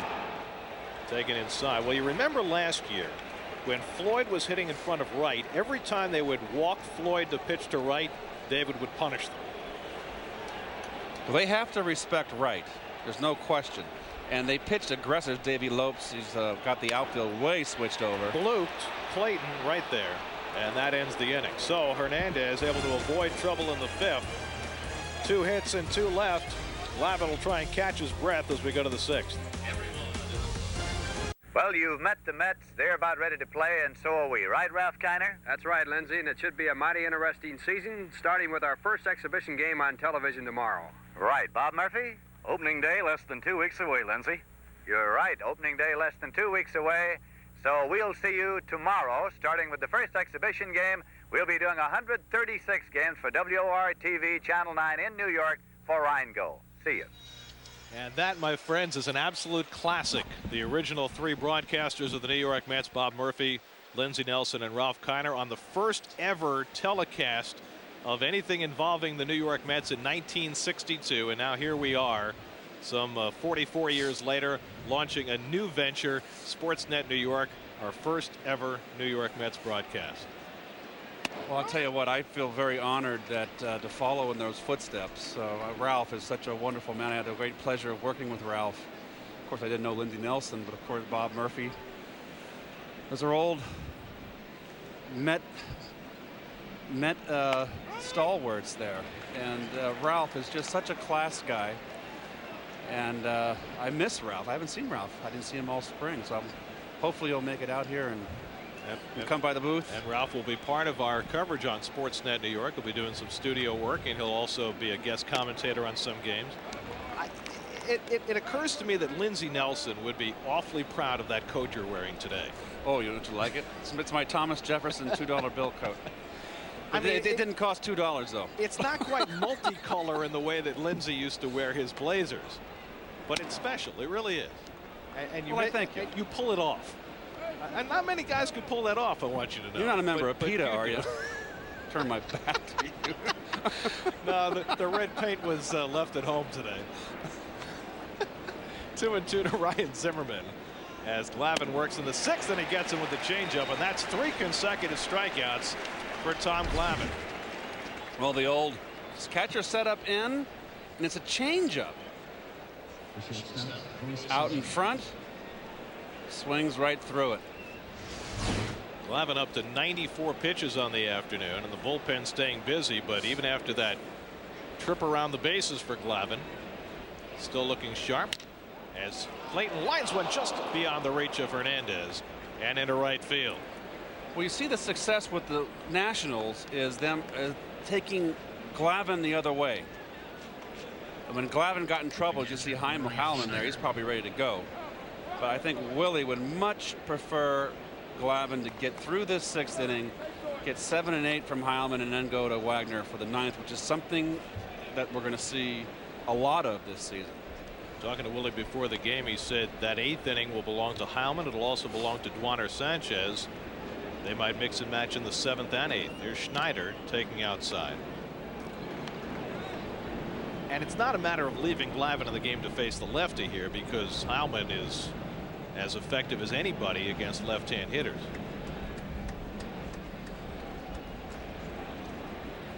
Clayton the tying run at first with 1 out. And Glavin gets it over at the knees, 1-1. Good strike right there, knee-high outside corner. You look at Rick Peterson. Watch the glove of the catcher. Doesn't move it. Right there, knee-high, black. LaDuca really frames nicely behind the plate. Gives a nice low target. Clayton stole 13 bases last year. Now 36 years old, still runs well. Whereas Clayton's been a solid shortstop in the big leagues for a long time. He was in one of the toughest spots when he had to replace Ozzie Smith in St. Louis. There he goes, and it's fisted foul as Schneider swung at a pitch up and in, 1-2. That's a tough pitch to lay off right there, and you got a guy like Glavin that kind of predominantly lives on the outside corner, and he comes up and in a fastball right here. A little something extra on it too. Beat him. You see him inside out to get the bat head through. Just totally beat him. That's almost a pitch if you're surprised if you had the discipline just lay off.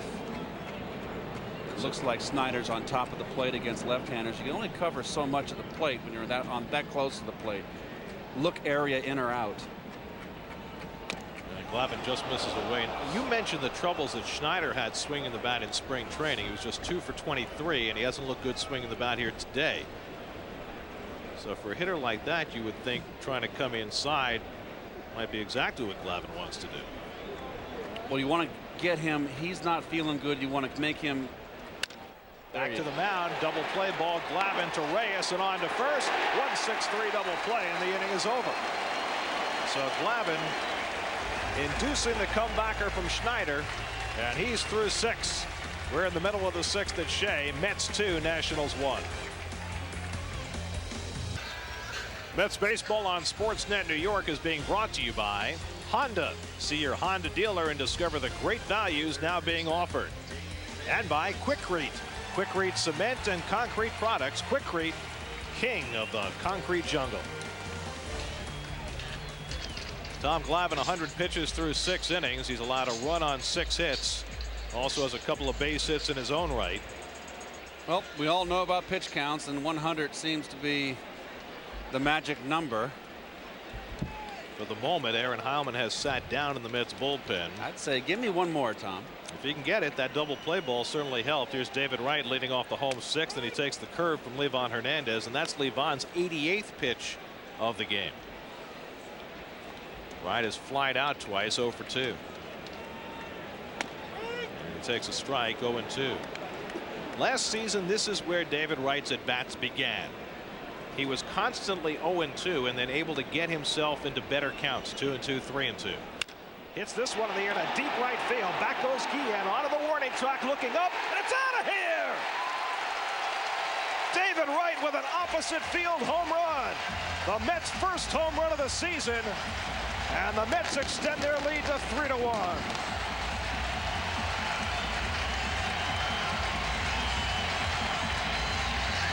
This kid has quite a knack when he gets behind in the count.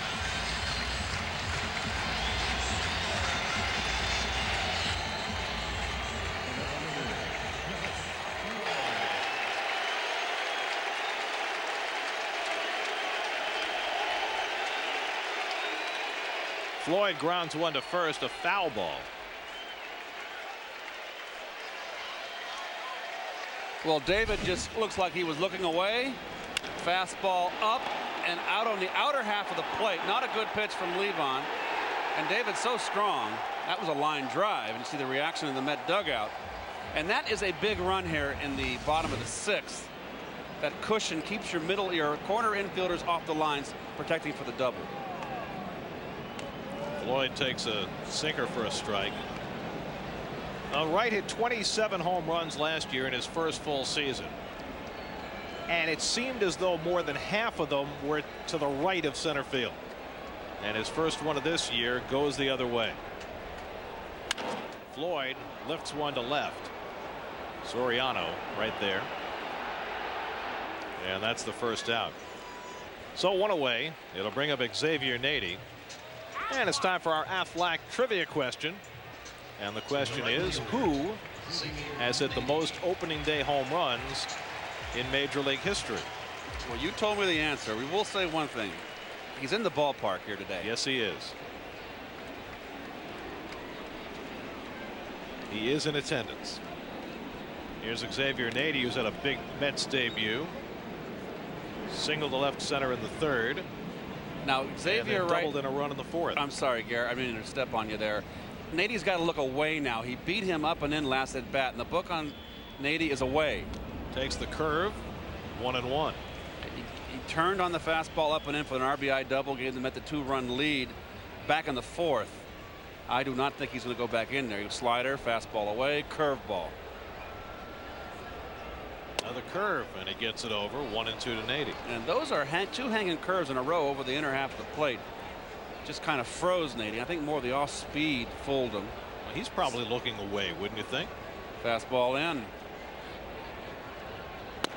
And that rides him back 2-2. I mean, Livan knows what the scouting report is, but Nady's got to know what the scouting report is on himself. It's all about adjusting. Slider, curve. You're going to throw that little slow hook on him. Curve lifted to left along the line. Soriano circling in. It'll fall in front of him for a base hit. And Nady is 3 for 3. And that's the first time today we've seen Alfonso Soriano look less than a big league outfielder. There's big Frank Robinson. Well, it's the hook out in front. Such a good off-speed curveball. Let's go with one hand. And Alfonso has to respect the power of Nady. He played way too deep. Had no shot.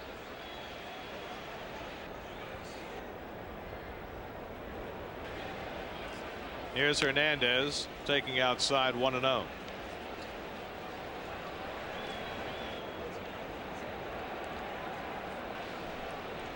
Hernandez 0 for 2. He's grounded out both trips.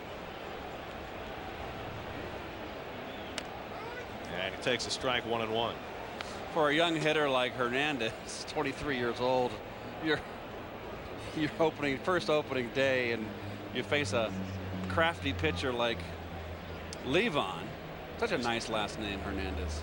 You saw Jose Valentin on deck to bat for Glavin, and Hernandez gets the off-speed pitch over. So Glavin appears to be done after 6 innings. And Tommy was brilliant here today, especially getting out of that big jam in the top of the 5th. Got out of that big jam throwing in, and Aaron Heilman's ready to go. 1-2 to Hernandez. Hit back to Glavin, but it's off his glove. Chases it down, has no play. Glavin Hernandez nonchalanting that soft line drive back to the mound, and the Mets wind up with 2 runners on base. This is a little bit off the end of the bat. Don't know if it's so much nonchalant, and sometimes those semi-line drives, you think they're hit at you harder than you think, and the pitcher has very little reaction time here. He just jammed him. Looked like he took his eye off the ball. He took his eye off the ball. I think he was looking to look over to first base to see if he had a chance for a double play, or see whether the hitter was running to see whether he could get a double play that way, but he didn't catch the ball. And Anderson Hernandez has got his first hit of the season. If he gets a hit. See how they score it. And they're going to charge Glavin with an error. Oh, man, nice home book. So here's Jose Valentin in his first at bat as a Met, batting for Glavin, and that one gets behind Schneider, but no advance. Nady thought about it, but held on. Gary Cohen and Keith Hernandez with you from Shea Stadium in New York. Sold out crowd on opening day, and the Mets lead the Nationals 3-1 as they bat in the bottom of the 6th. Our regular season debut on Sportsnet New York, your home for 125 Mets regular season broadcasts this season.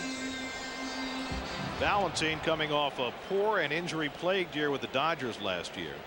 Mets are hoping he can find his form that led him to hit 25 home runs 5 straight years in the American League. Takes the breaking ball low, 2-0. Well, he's a switch hitter and a power hitter, as you said, strikes out a lot. Here's Felix Rodriguez, the veteran, up in the Washington bullpen,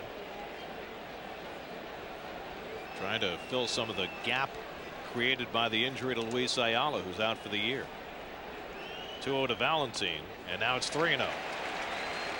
So Glavin Hernandez, who's walked only 1 today, in danger of loading the bases for Jose Reyes. I think I'd rather go off a guy coming cold off the bench and a kind of a chilly day today than Jose Reyes, who had a red hot spring. Takes the 3-0 down the middle. Valentin, now 36 years old, was an everyday shortstop for years in the American League with the White Sox. Guy who would hit for power, but not a whole lot of average. On 3-1, he takes a strike call. He thought he might have had ball 4, but Glavin found the inside corner with the slider. Well, there you go. Behind the count, breaking ball, pitcher, right down and in, too. And that's a pitch you'd lay off. And that is on the just nipping the black, as we would say. And that is a pitcher's pitch. And Valentin was wise just to take that tough pitch to hit, particularly 3-1 count. So now you got 3-2 and 1 out. You got a guy who strikes out a lot at the plate. So you would not expect Nady and Hernandez to be running here. I agree with you 100%. You don't want to strike him out, throw him out, inning over, double play. They don't go, and a swing and a miss, and Glavin Hernandez coming inside again to strike out Jose Valentin. So 2 out and 2 on. And here's the answer to our Aflac trivia question. Who has the most opening day home runs in Major League history? He's in the ballpark today. One of my favorite players as a kid growing up. You got it. 8 of the 586 that Frank Robinson hit in his Major League career. Nationals manager now in his 5th season. He only thought he was going to be there for 1 year until they sold the team. Well, guess what? They still haven't sold the team. Here's Reyes, and he takes a changeup for a strike from Glavin.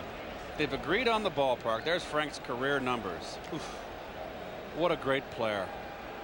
Won the MVP in both leagues. Only guy to do it. Won the Triple Crown his first season in the American League with Baltimore. And Frank Cashin made that trade, the general manager that brought me here. That was for Milt Pappas, wasn't it? His 20-game winner. Folks in Cincinnati said that Frank was an old 30.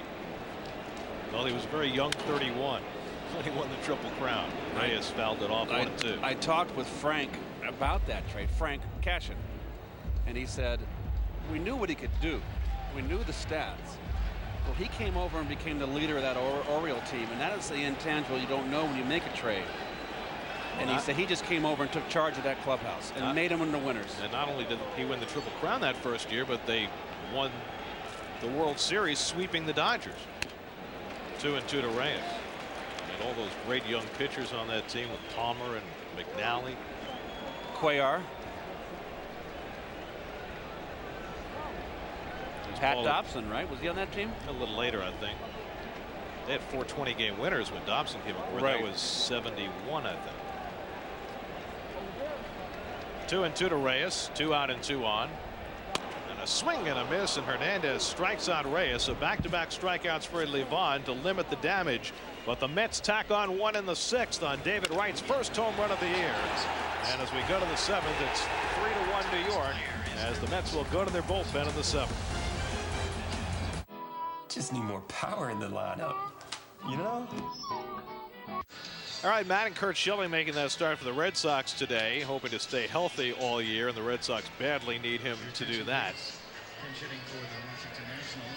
Aaron Heilman, first man out of the bullpen for the Mets after Tom Glavine went 6 good innings.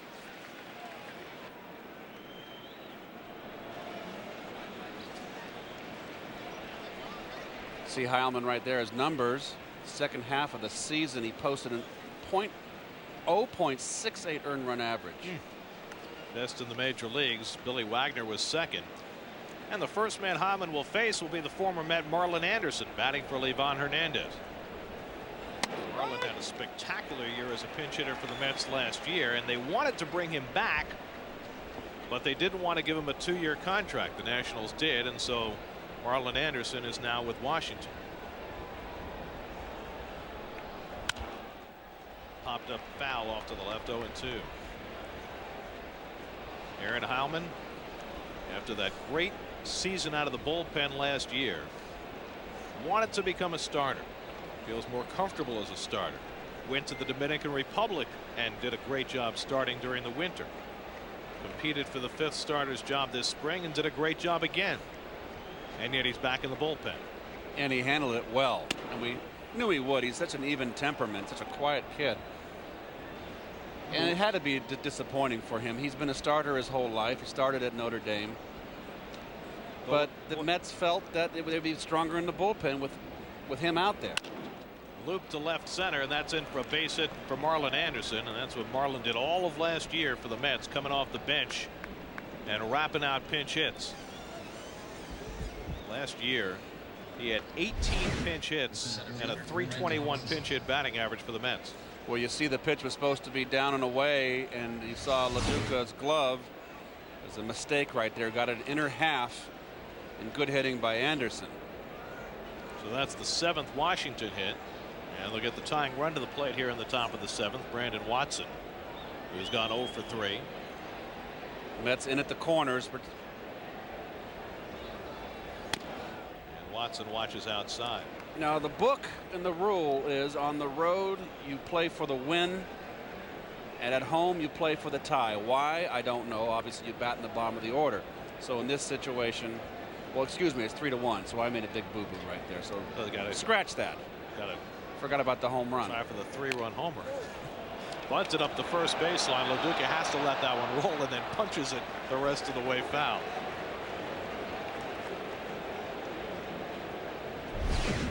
Well, nice try on the bunt here. And it's rolling. And once it gets fouled, touch it. The ball's dead. Don't give it that chance to roll back into fair territory. We've seen that happen before. All it has to do is hit a little rock and you're sunk.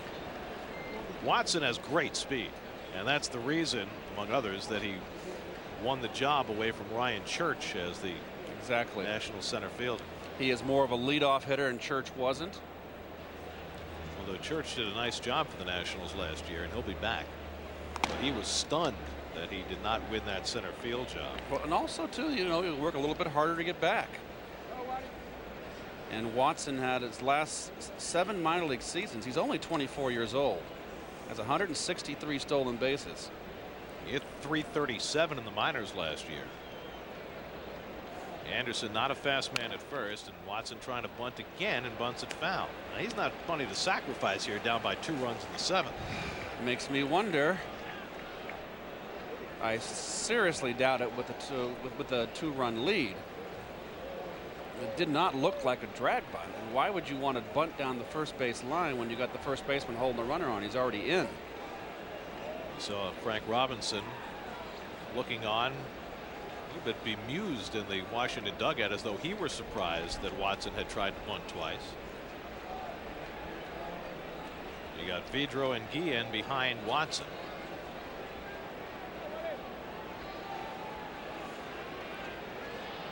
Heilman ahead of the count, 1-2. Watson takes inside. Aaron's struggling a little bit with his command here. He might be a little juiced up. It's opening day, overthrowing, and he's the type of guy, he's got to stay within himself, much like Hernandez and Glavin. Hit the spots. Last pitch 93 miles an hour, the fastest pitch we've seen today.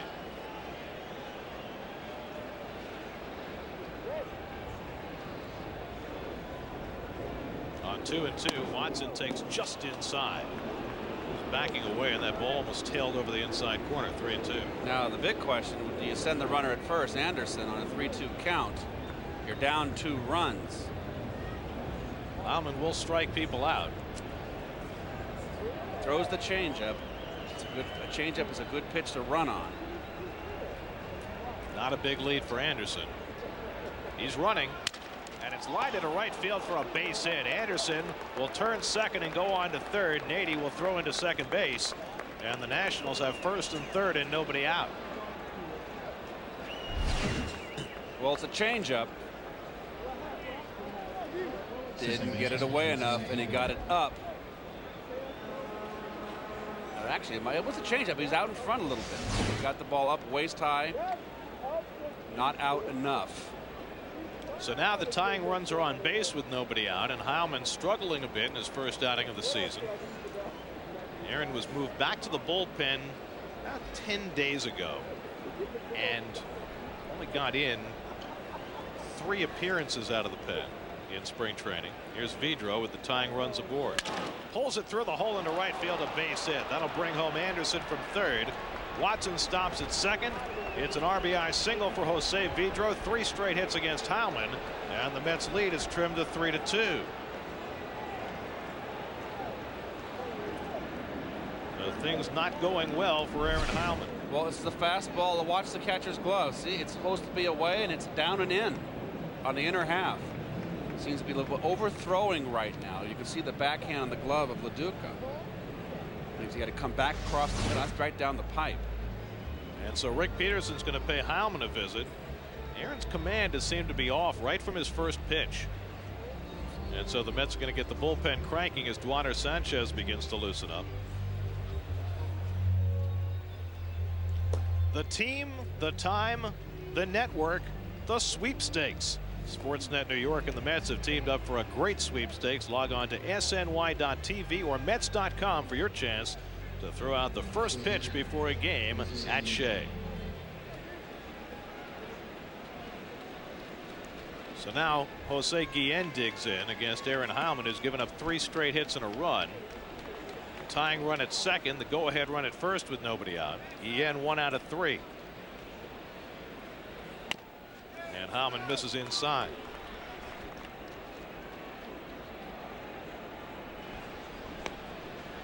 There's Watson, a fast man, the tying run at second. Vidra not nearly as fast at first. I just always believe in guarding the lines in the 7th inning on with the tying or winning runners at the plate or on the base. And again, Howman misses inside with the fastball. And he's behind Guillen, a good hitter, 2-0. Remember, Guillen hit 24 home runs last year, and 21 of them were hit on the road. And this is a very good pitch to hit. Pedro Martinez looking on. He'll start on Thursday night in the final game of this series. The 2-0 to Guillen, hit to short, could be 2. Reyes to Hernandez, and on to first, double play. So Aaron Howman gets a big double play. 2 out and a runner at third. Well, he gets them right here. It's a routine ground ball, very sure-handed Jose Reyes, and now watch the young Anderson Hernandez make the pivot. He is really, I mean, that's a routine double play right there. And this is the pitch. His sinker got in on his hands. When you need that ground ball, go to that hard sinker. Good pitch. So 2 out. The tying run, Watson now at third, and there you see the young double play combination for the Mets. Hernandez and Reyes. Here's Nick Johnson. And he takes just inside 1-0. Mets today starting 3 infielders, second, short, and third, all less than 24 years old. It's the second time in 40 years any team's done that on opening day. And they're good. Johnson takes a call strike, 1-1. It's always a good time. There's David Wright, as you see right there, one of the youthful infielders. 1981 Braves had a second baseman, shortstop, and third baseman on opening day under 24. Johnson fouls it off. Glenn Hubbard, Rafael Ramirez, and a tremendous home run hitter named Bob Horner. So now Heilman ahead in the count, 1-2 on Nick Johnson. And the capacity crowd here at Shea rising, hoping that Heilman, who has struggled here in the 7th, can keep the Mets in front. The tying run 90 feet away. Well, he threw 2 fastballs to start him off inside and a changeup. On 1-2, he throws off speed and gets the comebacker from Johnson. The underhand flip, and Heilman works his way through the top of the 7th. The Nationals get closer with a run on 3 hits. 7th inning stretch time at Shea, 3-2 New York. We go to the bottom of the 7th inning here at Shea Stadium. Some people work a lot harder than others getting themselves ready for the game. That face paint thing, how does that work exactly? Who does that? To be honest with you, do you think she does it herself, or you think somebody did it for her? They look like boyfriend, girlfriend. They probably did each other. Capacity crowd here at Shea Stadium. It's the opener of a 3-game series with the Nationals. Night games on Wednesday and Thursday. Pedro Martinez makes his first start Thursday after Brian Bannister makes his major league debut Wednesday night. And the weather has held up very nicely. We had some rain in the hour before the ball game, but since the ball game began, it's been just about what you'd like on opening day. Temperature in the mid-50s, a little bit of breeze, but it has stayed dry. As we take a look at the Hyundai in-game box score. The big days for the new guys. Well, Loduca 2 for 3 with an RBI. Look at Xavier Nady, 3 for 3 with a run scored and an RBI double. And David Wright right now has the big bomb that is the difference in this ball game. Glavin 2 hits. How about that? And 6 strong innings for Glavin on the mound, and Aaron Heilman able to minimize the damage in that top of the 7th to keep the Mets in the lead 3-2. And now the Nationals go to their bullpen and bring in the veteran right-hander Felix Rodriguez. Well, a hard thrower always. Started out quick in his career, and then there's Mr. Met, Tom Seaver's favorite. Watch out, he'll get the big head. Paul Loduca will lead off against Rodriguez, who pitched for the Yankees last year and did not pitch particularly well. He was in his heyday when he was with the Giants. He's a great setup man for Rob Nen. LaDuca 2 out of 3, a single and a double, and he's driven in a run. 3-2 New York as we start the bottom of the 7th. And LaDuca takes a strike.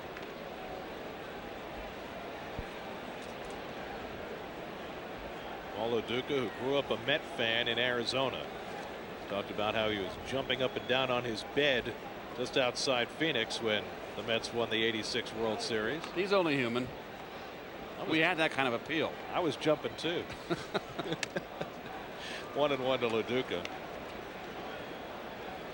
Joey Eishin now throwing in the Nationals bullpen with an eye toward Delgado, 2 batters away.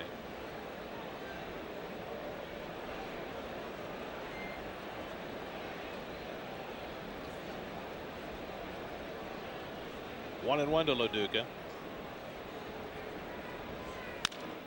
Popped up. In toward the mound comes Pedro. And that's the first out. So LaDuca pops up, 1 out and nobody on. Carlos Beltran coming up. Here's how they'll match up for the next several games. Wednesday night, Ryan Bannister makes his big league debut against John Patterson, a tough right-hander. Pedro Martinez against his protege, guy who's always idolized Pedro, Ramon Ortiz. And then Friday night, the Marlins come to town with Traxel against Jason Vargas. And there is Pedro. Here's Beltran, who's 0 for 3. Popped up twice and grounded out, and he takes outside from Felix Rodriguez. Beltran came up with 2nd and 3rd and 1 out in the 5th and popped up to short and very quickly heard the boo birds here at Shea.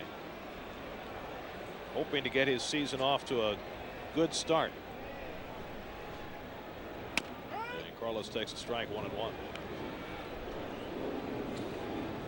Here's Delgado on deck. Rodriguez is a shadow of his former self. And looking at his fastball, this guy used to throw high 90s, and it's quite apparent on the screen that he's not anywhere near his old form. Now 33 years old, and a strike to Beltran, 1-2. He's one of those guys that used to just rear back and fire with the Giants. And one of those guys that can get away with a mistake over the middle because he threw so hard. Oh, there, hello. Nice number. 17. Hey, what a guy. Nice hat. That one goes all the way to the backstop. That hat goes with your coat.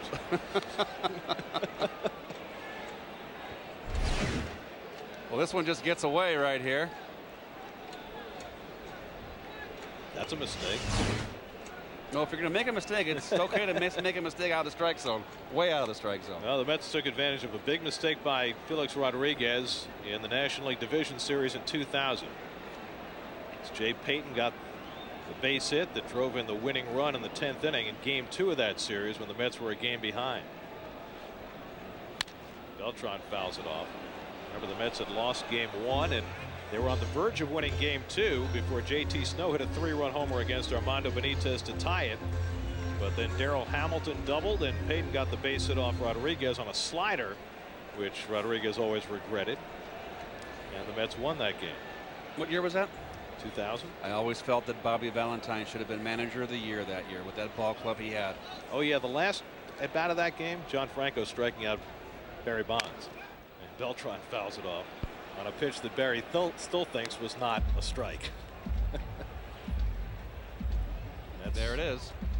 Beat the Giants in the division series, took the Cardinals handily in the league championship series behind Mike Hampton. And there's that group. Al Leiter, of course, part of that pitching staff. 2-2 to Beltran. And a call, strike 3. Beltran thought it was high. 2 out and nobody on. We mentioned Brian Bannister pitching on Wednesday night. Did some throwing here yesterday. A public workout here at Shea, which drew about 15,000 people. And Bannister, after doing his work, had his manager put his arm around him and say, the next time you go to that mound, kid, it's for real.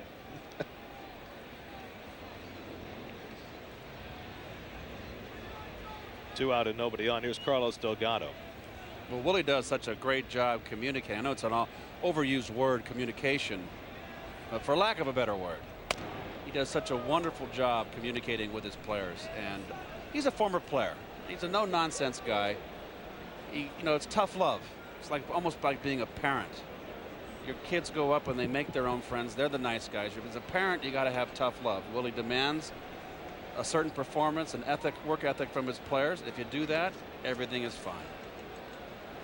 I don't think there's any question that Willie got the absolute most out of his players last year. They love playing for him. Even after a playoff berth was out of reach, the way that team played in September, I think, was indicative of the fact that Willie had their attention. And they finished at 83 and 79, a 12-game improvement over the year before. Delgado takes outside. If they make a 12-game improvement this year, there's a strike for Delgado. Well, he has a much better ball club than last year now. Much better offense. Last year he had to manage for one-run games quite a bit. Now he can kind of let it go. This ball club is going to score runs. I don't think there's going to be that many tight ball games. Or there's going to be tight ball games, but not as much as we had last year. And he's got a better bullpen to go to, which certainly helps.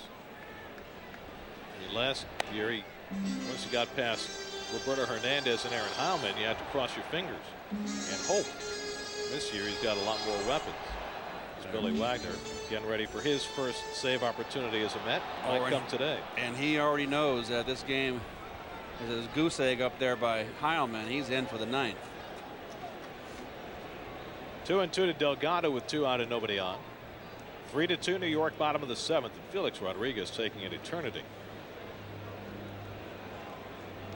Livan Hernandez went the first 6, allowed 3 runs and 8 hits, and he's on the hook. Threw 113 pitches in his 6 innings.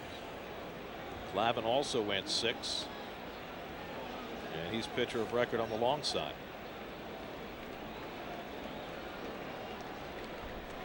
On 2-2, Delgado swings and hits it in the air to deep right field, down the line, gone if it stays fair, but it hooks foul. Tremendous shot by Delgado. Just got out in front. Well, left-hand hitters love the ball down, and there's the ball. It just hooked. Oh, around 20 feet foul. You don't usually get souvenirs up there. And here the catcher setting up away. Watch the ball come over the middle. Oh, right down the pipe and low. Carlos just a little bit too quick. There's a guy with good hands. 33 home runs last year for Delgado, who has hit 30 or more 8 straight years. This will be a better ballpark power-wise for him than Florida. 345 down the line there. 3-2 to Carlos. And especially the gaps are so tough in Florida. Oh, and you got the humidity. As you see the positioning of the defense of Washington way up the middle. That's the proper way to defend Delgado. You see the center fielder Watson straight away, or even a step to left. He should be over in the gap a little more to right center. On 3-2, Delgado bounces one foul. Well, we have seen Carlos go to left field with 2 strikes. 2 strikes, and also RBI situations where a single gets the RBI. That's one thing that Carlos has, as you look at David Wright in the on-deck circle, is the ability to sacrifice his power late in the game when a base hit beats somebody or ties the game. He can do that. And that's whereas you're the opposing team, defensively, you'd be more inclined to play him straight up. Watson now maybe even another stride toward left center. Delgado 0 for 3 on the day. And he lays off, and it's outside, ball 4. So a 2-out walk for Delgado, and another chance for Wright, who last time up hit his first home run and the Mets' first home run of the season.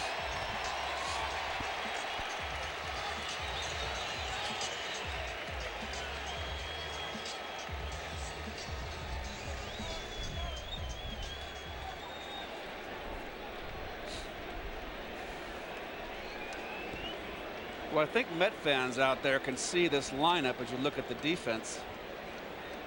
Pretty much straight away for David. It's a pretty formidable lineup in the middle with left, right, left, right. Wind blowing in from right a little more than it was his last at bat.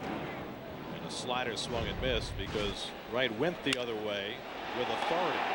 And that was a fastball up and over the plate. A mistake by Glavin. Doesn't make that many. So David was set up going that way and hit the cripple pitch, as we say in baseball. Cripple pitch is supposed to come on 3-0, not on 0-2. A cripple pitch is someone that is a mistake.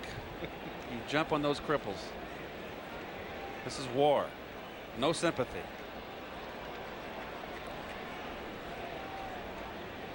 The 0-1 to Wright. Broken bat, looper to shallow right, and that'll fall in for a base hit. Shards of bat all over the infield, and Wright has his second hit as Delgado stops at second. Well, David going looking away here again. Stays in. Look at that. Very nice. Nice level swing. Good pitch. Breaking ball knee high outside corner. And Frank Robinson on his way out to the mound. He wants the left-hander Joey Eischen to come on and face Cliff Floyd with 2 out and 2 on, and that's a move that Frank made often last year to get Eischen in there against Floyd. Didn't bring him in to face Delgado with 2 out and nobody on, but he makes the move here. Bottom of the 7th, Mets with a 3-2 lead, and Eischen coming on to pitch, replacing Rodriguez. 3-2 New York as the Nationals make a pitching change here in the 7th. Our broadcast partner this year is the WB11, and it's worth noting on a day when the stands and the parking lots are filled that now the most advanced traffic information is just a click away with WB11.com's CommuterCast. Get real-time traffic updates on your computer every weekday afternoon at 4. Log on to WB11.com for CommuterCast. 35-year-old Joey Eischen, a more slender Joey Eischen, coming on to pitch to Cliff Floyd with 2 out and 2 on. Mets looking to expand on a 3-2 lead. Delgado not a fast man at second. And Wright the runner at first. Floyd 0 for 2 and a walk. Scored a run back in the 4th.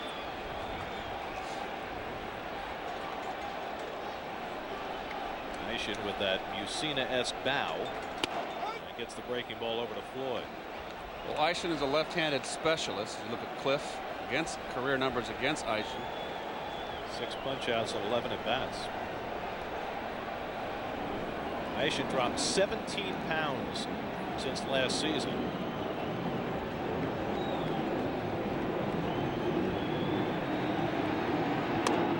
Floyd takes ice. He said he did it because his wife decided to become a professional bodybuilder and he didn't want to be embarrassed.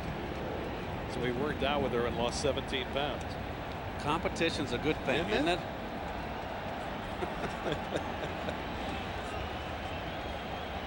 1-1 to Floyd, who struggled against lefties last year, but hit a bunch of home runs early in the season against them.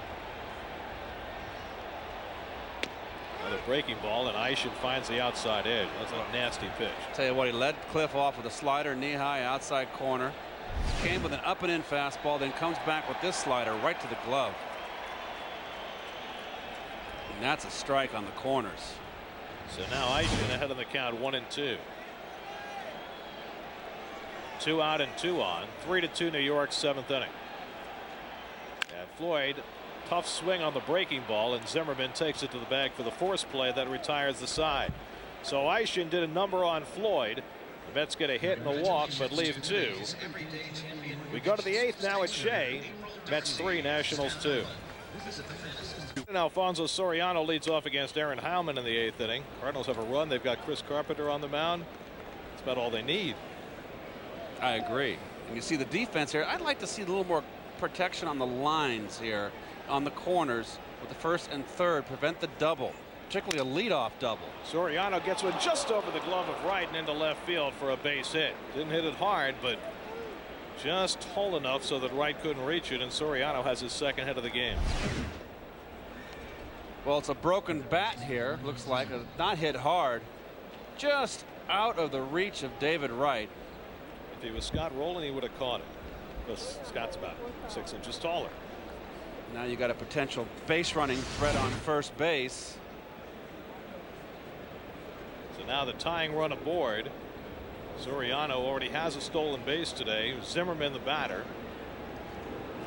He lines one down the left field line, and that's a base hit going to the corner. Soriano can fly. He's on his way to third. Floyd digs it out. Soriano being waved around by Tony Beasley. Reyes' relay throw. He is out at the plate.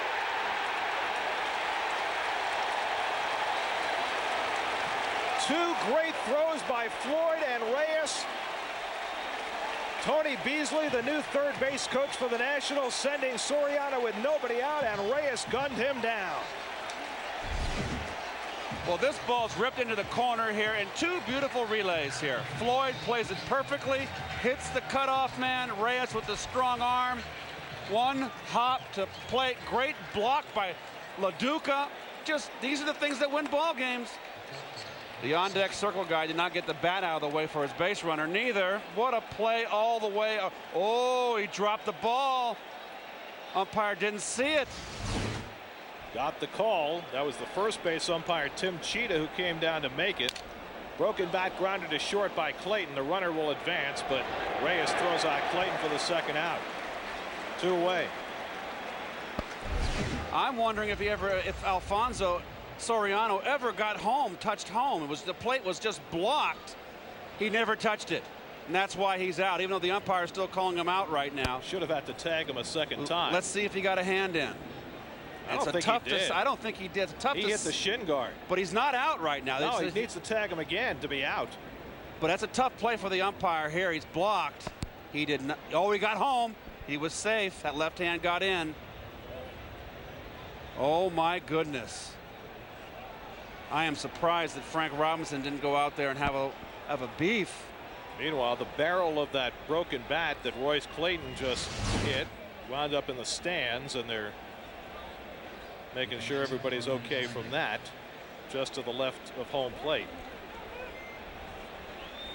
So fundamentals, that's why you work on them in spring training, and this could be the difference in this ball game. That relay, those two relays. Here's Schneider, tying run at 3rd and 2 out, and Heilman gets the changeup over. So on a day when Aaron Heilman has been very hittable, he gave up a run in the 7th, but got through it thanks to a double play ball. And here, with some great defense behind him, as Duaner Sanchez gets ready in the Mets bullpen, and Schneider takes the fastball in tight, 1-1. 5 hits given up in an inning and 2/3 by Heilman. Just hasn't been sharp with his control. And Schneider takes high. 2-1. There's Darrell Ward, big slugging left-hand batter, out on deck to pinch hit for Joey Eischen. Mets 3, Nationals 2, top of the 8th. Heilman trying to hang on. On 2-1, Schneider lofts one foul, 2-2. And everything's up in the strike zone right now with Aaron. He's very inconsistent with his location. The crowd on its feet here at Shea, hoping that Heilman can negotiate this 8th inning. Floyd, Reyes, and LaDuca have already bailed him out once. The tying runs at 3rd. 2-2 to Schneider. Swing and a miss. He threw the bat at the changeup, and Heilman works out of the jam in the top of the 8th inning. Big strikeout for Aaron Heilman to seal the deal in the 8th. After Soriano is gunned down at the plate by Reyes, as LaDuca put on the block. 3-2 New York. We go to the last of the 8th inning. Mets looking for some insurance. Gary Majeski comes out of the bullpen to pitch for Washington. Here's a look at that key play in the top of the 8th. Number 1, Clayton in the on-deck circle does not get the bat out of the way. It's his job to do that. And Tim Cheetah, the umpire, he's behind the plate. He's going to get blocked. The play's going to be in front. He should have either been up the line a little more towards third base to get a better view. Xavier Nady. Now remember that Cheetah's the first base umpire. The third base umpire went down the line to look at the play in the corner. Exactly. The home plate umpire, Rick Reed, went to cover third, and so Cheetah came down from first base to call the play at the plate. As Nady hits one down the right field line, slicing toward the corner. That's an extra base hit. It hops over the wall for a ground rule double. Xavier Nady is 4 for 4 in his Mets debut. And more impressively, going the other way. bat is beautiful, and that's what he needs to do. He tends to pull too much, particularly against right-handers. He does that, he'll hit. It was only 4 or 5 days ago that Xavier Nady was in a 1-for-28 spring training slump. But remember, he busted out with those 3 hits going the other way. And now 4 for 4 on opening day as Billy Wagner getting set for his first save opportunity as a Met. Anderson Hernandez will be the batter, and the Nationals will look for the sacrifice. Absolutely. You see the defense set up there. Let's see what kind of play they put on here. Try to get the lead runner. And Majeski misses outside. You've got to bunt to the third base line, force the third baseman to field the bunt, which vacates the third base. Now they could put the wheel on, or they race the shortstop over to third.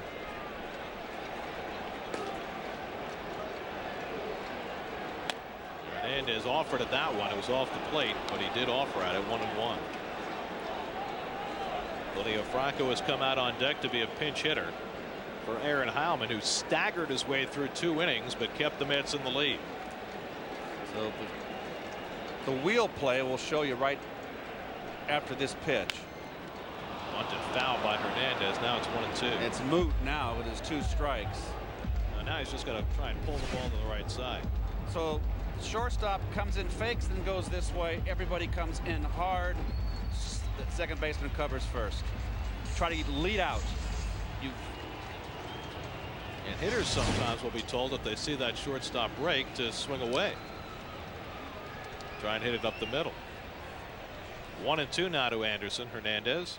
He's bunting and he fouls it off, strike 3. Well, Willie Randolph needs to find out about Anderson Hernandez early in the season, what he can and can't do, and he asked him to lay down a bunt and he couldn't get it done. I wonder if he did. There was a missed sign here.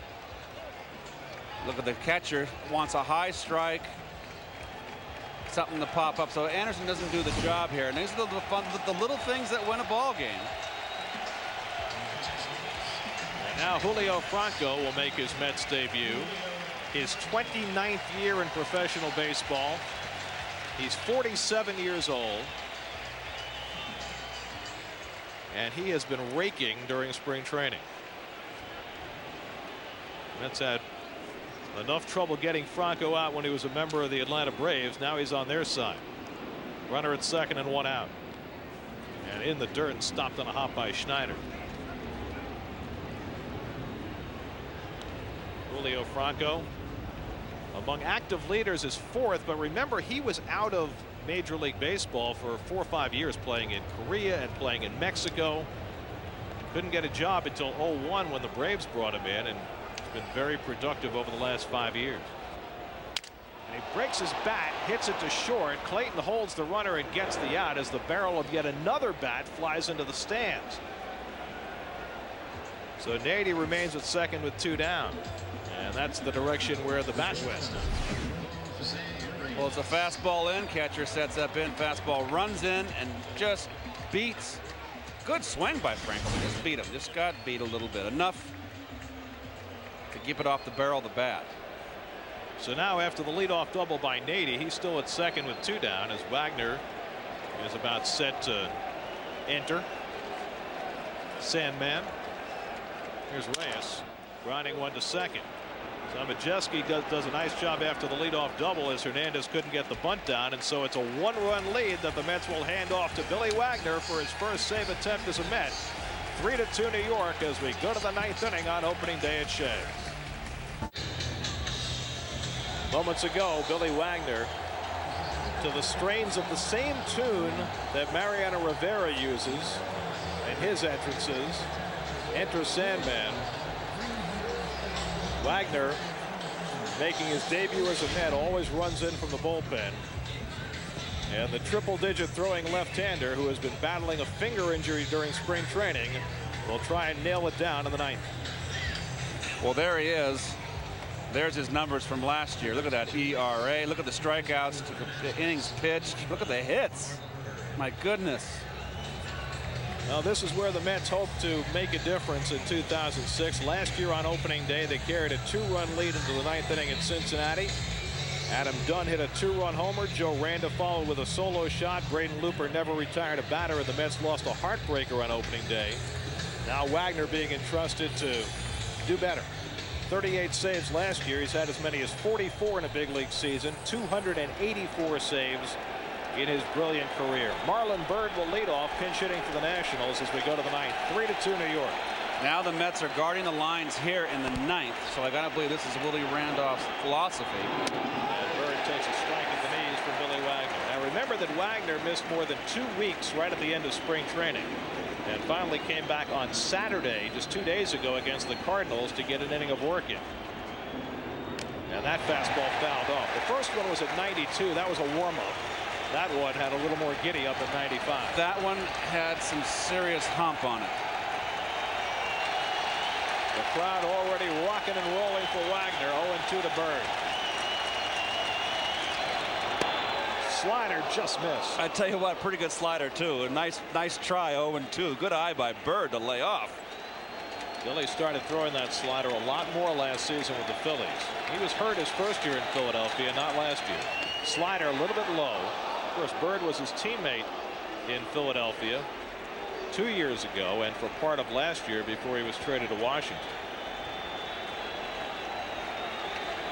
I guess he's going to come with a gas right now. 2 sliders in a row. Now the 2-2 just missed inside with a fastball. It's 3-2. Wagner last year walked only 20 batters in 77 innings. 20 walks and 87 strikeouts. Stands only 5'10", but he can hum it. 3-2 to Byrd. Pulled to third. Wright playing the line, has to move to his left and throws out Byrd for the first down.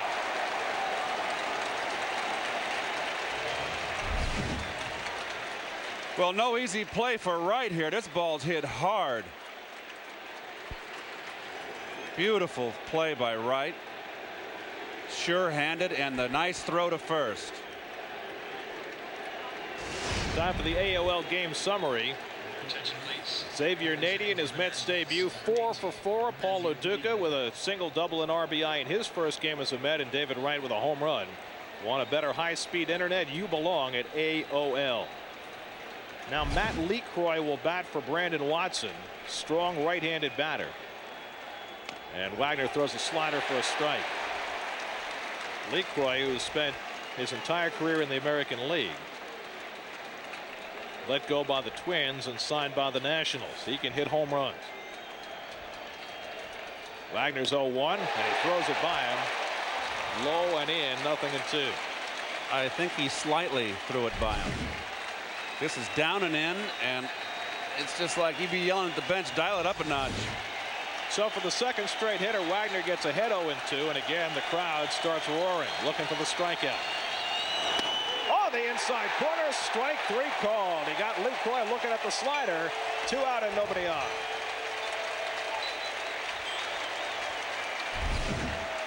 Right to the glove. Watch this. Aggressive call right there by LaDuca. Right on the inside corner. So the Nationals down to their final out as Wagner tries to put on the finishing touches for Tom Glavine on opening day. Jose Vidro 2 out of 4, and he takes inside. 1-0 to Vidro. Paid crowd of 54,371, the largest ever for a Mets opener. Vidro tries to hold up. He went around. 1 ball and 1 strike. Tough to lay off right there. Your club's down a run, 2 outs. You're ahead 1-0, looking for a fastball to try to hit deep. He throws you a hard slider down and in. 2 out and nobody on. 3-2 New York, top of the ninth. 1-1 to Vidro. This is away. So we're seeing right now with the new faces in the Mets. I like the game that LaDuca calls back there. He calls a very aggressive game inside. That's very much what Gary Carter did. I thought Gary Carter called a great game. Fastball in. On 2-1. He throws the slider and he gets the inside corner. 2-2. Fastball right on the corner. Might have got a little gift there. It was close. That was a borderline pitch right there. So the Nationals down to their final strike. It's 2-2 to Jose Vidro.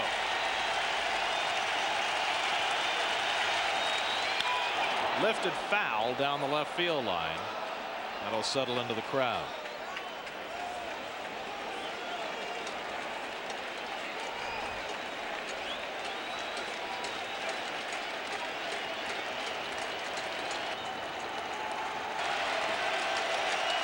Two and two to Vidro.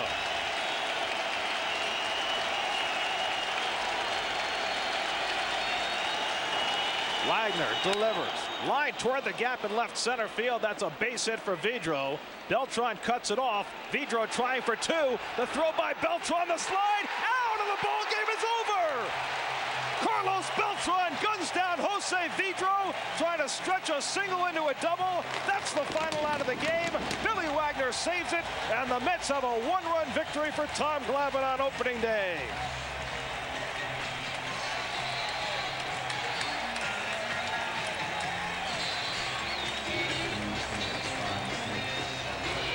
Now that's a way to end it.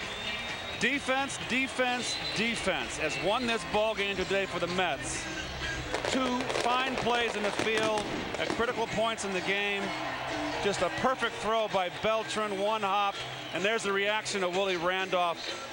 Fundamentals, defense. Floyd and Reyes combined to get Soriano at the plate in the eighth. And Beltran guns down Vidro, trying to get that tying run to scoring position in the ninth.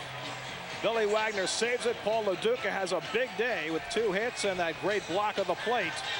Wagner picks up the save. Xavier Nady played a big role in his first game as a Met, going 4 for 4. And the Mets win it on opening day. They're now 28-17, the best record ever in the National League on opening day. Once again, our final score this afternoon on opening day at Shea, the Mets 3 and the Nationals 2. Join us for our next Mets broadcast Wednesday night at 7 p.m. as the Mets meet the Nationals.